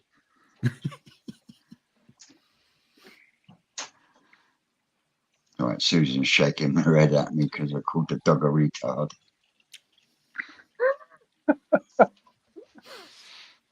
Mate, you're right there, Chris. I mean, I've got fish from all three farms. The King Kabuto that is in my main pond, that's from Adam Beyer. Yep. I've got some Makami Kigois. I've got one in the growing on tank and two in the Tosai tank that came from Cuttlebrook Koi Farm. And I've got a hell of a lot of fish in my main pond that have come from New Forest Koi, and quite a few of them will be going to the National Koi Show as well. You know, they might not fucking get anywhere, but just want to prove that someone like me, who hasn't spent thousands or hundreds on their equipment and their fish, can actually keep and maintain good quality koi. They might not win anything, but they're still good quality koi. I mean, you think Big Betty, she's 7 years old and she's 70 cm now. Yep. I did that. I got her to that size. Can you see what I mean? So for me, to get her to that size with that body and everything else, that is an achievement. You know, I'd love to be able to get a fish to 80 cm. I don't think Betty's going to do it. I think the one that Shane had, the Harawaki that Shane had, has got more chance of getting to 80 cm. And the one that Shane's got, the Harawaki, that's one of Ricky's fish. Yep. And Right. And put it into context, Big Betty, she's 7 years old and she's 70 cm. Last year, when Shane had the Harawaki, she just turned 2 years old and she was 50 plus. 53. At 2 years old. So that's why I say that Harawaki from Ricky, we've got more chance of hitting 80 than Big Betty has. Because of the growth that it's had in its first 2 years. Yeah. And the body frame on it. and everything else. But again, a British bred fish will get looked in on because it That's bullshit. hasn't got that Japanese tag. But there is a lot of people out there that still do that though, Sid. Mhm. You know? The thing, I think you've got to treat it as though it's almost like a different side of the hobby. For me, obviously Chris has put there the koi snobbery, and I do see that as a part of it. But I also think that the hobby is where it is today because of these Japanese breeders, and Oh, for sure. to still support that is a big thing, and to be buying these fish is a big thing. It's not to say that you can't buy English bred koi, and I hope to buy some English bred koi, and really put them against the paces with Japanese koi in a higher high grade setup that I'm considering at home for these testing products and things as well. Yeah. So it'd be really interesting to see put 2 30-centimeter koi in and from English and Japanese and see what happens. And I think Yeah. people would like that content as well. But Yeah. it's definitely there is an element of koi snobbery, but I think a lot of people buy koi, on the heritage, on the Japanese heritage, and I don't think that's going to change. But it's not to say there's not good alternatives out there, like Vince has mentioned. Oh, for sure. Completely agree. Completely agree. End of the day, it's every koi has got, in a way, it's got its place with the right person. Oh, We yeah. all go to a place, we all see a koi that we're like, okay, I like that one, but I'm not too sure on that one. The next person that walks in the building is like, Love that. yeah, But I think that one's coming in with me. Do you think, Vince, that a part of your affiliation with New Forest and your affiliation with MCoy is knowing the story behind it, knowing Rick and everything else? Like, it plays a part. Yeah, it does play a part, and especially with certain fish because of the attachment Connection. to the koi history in some respects. Because, like, the only other person that was this prevalent at New Forest was the late Mark Gardner, and he went worldwide. So for me, being at New Forest, knowing Mark and everything else behind it, yes, maybe it does put a bit of bias on me, but at the same time, there is biases towards Adam and Mark. Adam Beyer. Adam is renowned for his kahaku, but right at in time is creating some absolutely fucking stunning asagis. And huge chagoi as well. Yeah, he's got Oakley. At last time I spoke with Adam, she was 107 cm. Holy moly! Yeah, damn. And like I say, he's producing some really, really good asagi at the moment. Rocket Boy's actually got one of Adam's asagi, and it is amazing. I've got one as well. He's also doing a lot with Deutsche Chibas, in the fact that he's taking out that kahaku style pattern and turning it into a lateral pattern down the side of the fish, as opposed to being like a kahaku across the top, if that makes any sense. Yeah. And Mark, well, he produces some absolutely amazing Shiros, and some cracking showers. So yeah, I could actually cherry pick a decent bowl of fish from all three farms and be comfortable to say that they are fucking high quality. Yeah. I think it's interesting as well, though. Like in the magazine I wrote about, the front cover of issue 2 is just a koi in a bowl, and like I've done a story on that, and it's like, well, you look at this fish in the bowl, and what does it mean? Like it's a Ginrin kahaku, blah blah blah. But then you look at the heritage that's gone into it, the family that's gone into it and producing it. Like how big of a part does that play for people? I think there's a certain hobbyist out there that goes, is it Sakai or Dainichi? If it is, then I'm interested. If it's not, then I'm not interested. And that Yeah. for me is that's koi snobbery. Yes. That's Yeah, koi yeah, snobbery. yeah, yeah, yeah. If you look at a koi and go, I really like that, and I'm going to buy it, that's a hobbyist. They're not bothered about the heritage. Then you've got people like I think us here that are all like, I really like this koi, but I want to know where it's come from and who's bred it. And that's that kind of like, you know, whether it is Rick at New Forest or Mark at Cuttlebrook or whatever, or it's a Japanese breeder, that's the bit that makes the difference. And I think it's why we're all involved in the hobby. And I think it's not snobbery if you buy from Japan. I don't think. I Nope. think it's just No. appreciating where it's come from. And the same with you know, New Forest. It's not you just saying English koi are better. It's you like that farm. You've got an affiliation with it. You like the backstory, and that's a different side of the hobby, and it's not for anyone to judge. That's No. your perception of it. Definitely. Yeah. 100%, bro. But yeah, the koi hobby has, what do you call it, more levels to it. Somebody just want a garden pond, throw some food in, look at some pretty fish, and somebody wants to compete Yep. in Japan or in the UK. So Well, it has already been done. New Forest have already gone and won shows. I believe last year they won one up in Scotland, didn't they, Vince? Yes, I think they did. you need to know. Yeah, definitely. I mean, don't get me wrong. I've got some beautiful Japanese fish in my pond, and I'll never get rid of them. But Guys, listen, I'm going to Japan tomorrow, okay? Don't try and kill my buzz. Don't try and buzz my Man, kill, okay, guys? there's no I way love of killing Japanese it koi. because I love It's them. not I gonna. love them. It's not gonna burst your bubble, Sid. Shush. yeah, don't be daft, you silly bugger.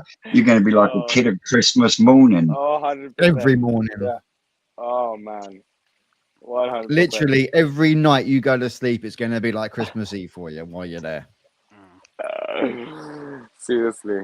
But coming back to this, yeah, guys, you know why like the buying the fish from Japan is not snobbery? It's like appreciating where something came from, appreciating the people that created and nurtured something into something so beautiful. You know what I mean? Yep. And the Does that other make thing, sense? the reason why it's Like- more expensive is that these people have been doing it for, you know, nigh on Generations. for generations and generations. You know, Yeah. all Yeah. these little defects. I mean, you know, New Forest have been going. Is it 1990? 30 years. 30 Dude, years. screw the fish. It's still only a short period of time, isn't it, to grow out all Yes. these defects? These and- people have dedicated their own bloodlines to making these bloodlines Exactly. and working Yeah, on these exactly. bloodlines. They're planning over the next decade and the next generation what they intend on doing to these fish and how they intend on working them. And they've got projects that are going that are older than our parents. Mhm. I mean, you know what I mean? So Yeah. At least Well, you look at- I don't know. take a look at- but The golden corn, yeah. not my type Yeah. of fish, I but just thought of that. he spent 10 years creating that before he come out with it. And then just imagine some dude's gonna buy 2 or 3 of them, take them to another country and start spawning them over there and boom. Mm, Yep. What is that? What is the 10 years that guy devoted to of his life to making that golden corn worth? It's gotta be worth it, man. He still They've gotta made it. get the prices. Yeah. He still made it. I understand that. But like he doesn't have that proprietary trademark thing on it, right? You know what I mean? yeah, yeah. And It if doesn't people own are the not gonna distribution. exactly, and if people are not gonna give if us as hobbyists we're not gonna give them that respect and give them that worth, then it doesn't stay worth it for them to devote their bloodlines to making koi for us, right? Mm. No. And you are right there, Chris. A lot of Adam and Ricky parents are from Japan, but Ricky is now at a point where he is now using second and third generation fish that have been spawned from those parents as parents, Mm-hmm. because the second and third generation top of the top is actually better than the parents. and the parents were Japanese. See, not all Japanese fish Can you see are what I top mean? quality, bro. You know what I'm saying? Yeah. Not all. You can still get shit fish from Japan. You can buy a shitty Shiromuji. You know what I mean? Indeed. Like, no problem. They like, there's gonna be budget bowls. Oh, you mean the Shiromuji that they're trying to class now as a white Karashigoi? Is that what they're trying to do? No. I Oh, go and watch after this the first Koi Wholesale podcast that's just come out, and you hear The one Ricky that came turn out around today? and say about a white Karashigoi. You might as well just call it a Shiromuji, is what it is.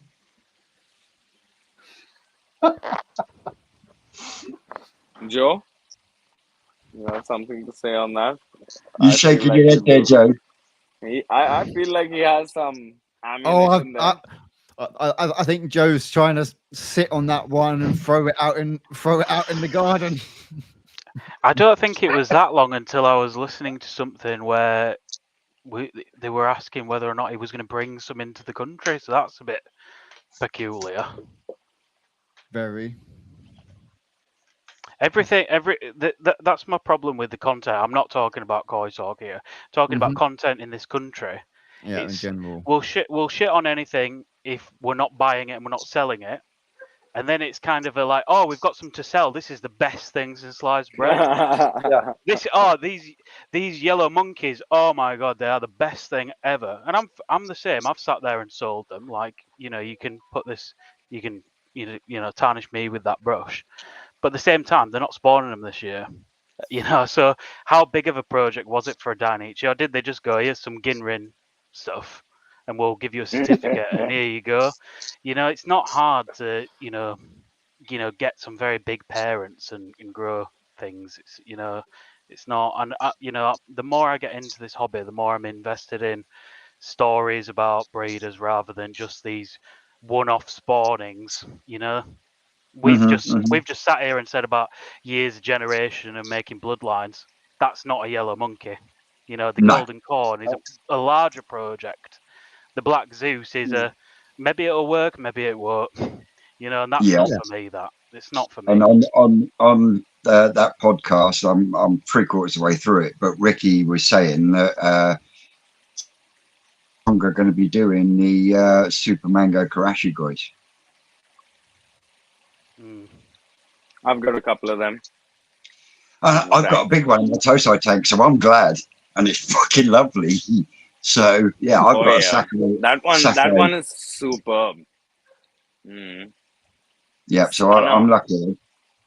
But yeah, he apparently he's bought the last lot, and they're is not that Japanese, Vince? Is that one Japanese, Vince? Yeah. The Super Mango, yeah, Sako Fish Farm. Yeah, baby. Yeah, I got Sakai, I got Kaneko, I got Otsuka, I got Yamazaki, I got Omasako. Hoskins. Is that some kind of koi snobbery? No, Kaneko is a killer. I was waiting for one of you guys to take the hint. Yeah. As soon as Sam leant forward, I was like, it's coming. Uh-oh. You got your Hoskins and your fucking. No, I'm the same. I'm the same. I'm the same. Sure. No, I'm quite open about it. The only way I'll kind of like voluntarily pick a fish that's not from a good bloodline or a reputed place is if it looks really sexy. You know what I mean? If it's a mad looking Doitsuko Gane Ochi, but I don't give a shit where it's from. They're my favorite fish. Like it looks like, a live gold chain. I'm up for that. Like, it doesn't then like that's why I think that people that are not the Japanese breeders should kind of focus on the weird and wonderful shit and making some, because like people want the they want the Showa, the Hoshkin Showa, you know what I'm saying? But people don't know where they want a Goshiki Showa from, right? You know what I'm saying? What? Yeah. Yeah. I did not see that. Yeah, comment. read He the said comments. fish should not look sexy. No, but you know what I'm saying. I know what you mean. Listen, Yeah. okay, I'm sorry. It's just my slang. It's just my slang. But you get my point, right? So Yeah. like people that aren't the Japanese breeder should like focus on making some mad looking Kikokurus or some nuts looking Deutsch versions of whatever with like some random gender mixes in and shit like, and just throw shit out there that even the Japanese can't give them. You know what I mean? Like, and that's kind of what will keep it fun. That's kind of what will make people come to them and give them the nice prices for some good old sexy looking fish. And then when he tells them that, oh well, the parents are Sakai, then suddenly that guy's gonna go around saying, oh yeah, it's basically Japanese, like you know. So like it's gotta be marketed right, no? It's gotta be packaged well. Yeah. There's been And quite a few down the line. That's pretty much how I do similar. the Indonesian fish, right? That's how I get a good price for them. I ask healthy money for those fish, man. And I ask for that money because I make sure I pick the sexiest of the sexiest.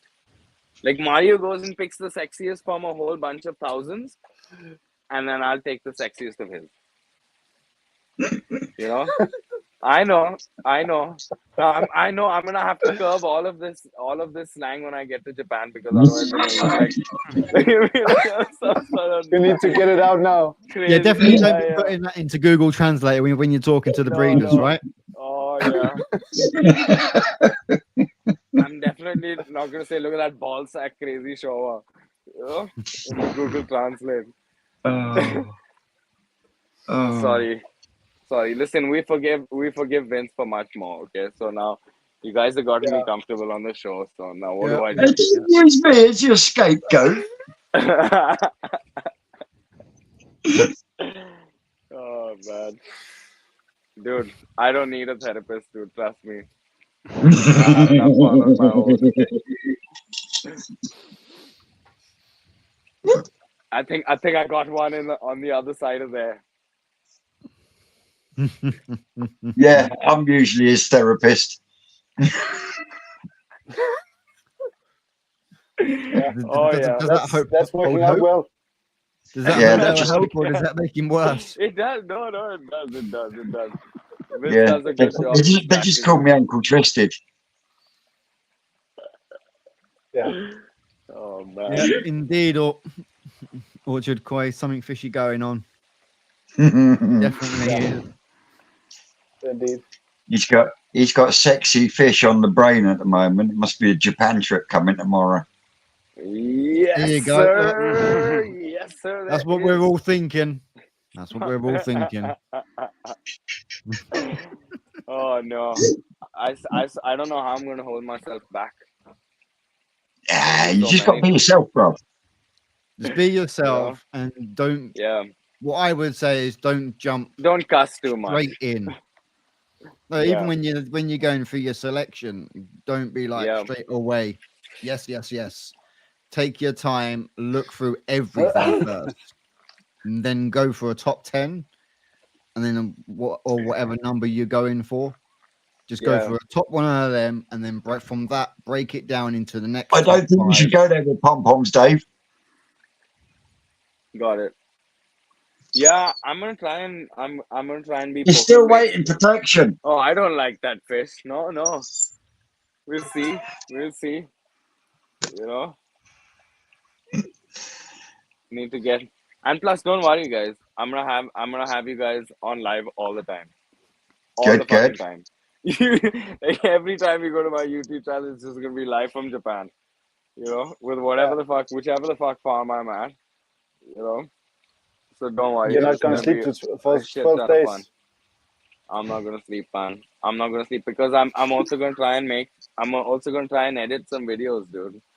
You know, and put together some edited videos instead of just the live content. Because I've been doing so much of these lives, I haven't been focusing on those other videos. Like Vince just gave me an amazing idea with the storyline for when I'm there for a video I can shoot, which is Nice. a day in a life of a Japanese koi farmer. from the morning to night. Yep. Still waiting for your long form videos of the fucking waterfall and that you did. Oh, dude, that owner, that property owner is playing around, man. He's playing around. Like my fish are basically in a huge biofloc right now, and they're sitting and putting in some fucking mist installations and all of that stuff. So like, this is a commercial property. They don't have the same type of respect for the hobby and the fish and things like that. You know what I mean? And I'm just not feeling the love in showing off that project. You know what I'm saying?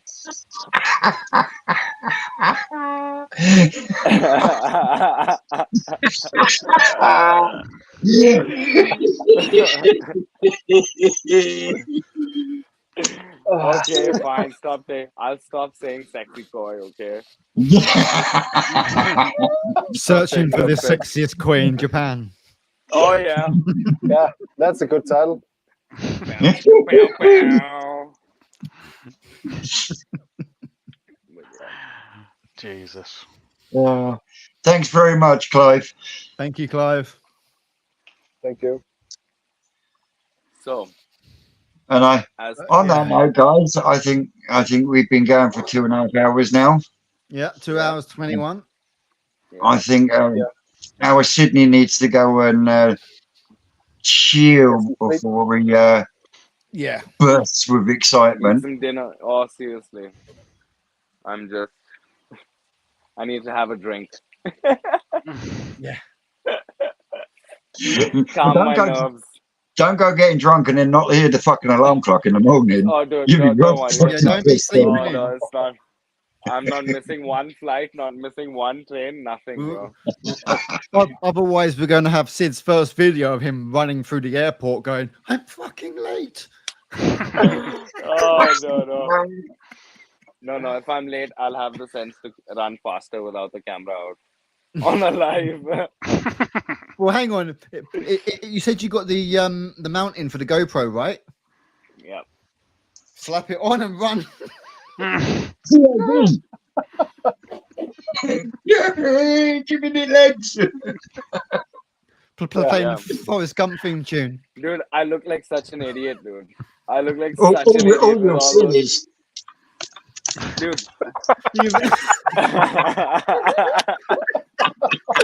Fuck you, man. Wait, people would pay good money for that. I'm pretty sure. No. I know Oh, what you folks. anyway, let's see if we can get this right this week. As always, guys, thank you very much for joining along. I've been Twisted Koi. I've been Hearts Koi, and I'll see you all soon. I've been Sid from Mochiba Koi India. Yeah, Joe from the Koi perspective. Samuel from Koikanalen. And we will catch you, same place, same time, next From weekend, Japan. guys. Take Cheers, care, guys. everybody. Bye-bye.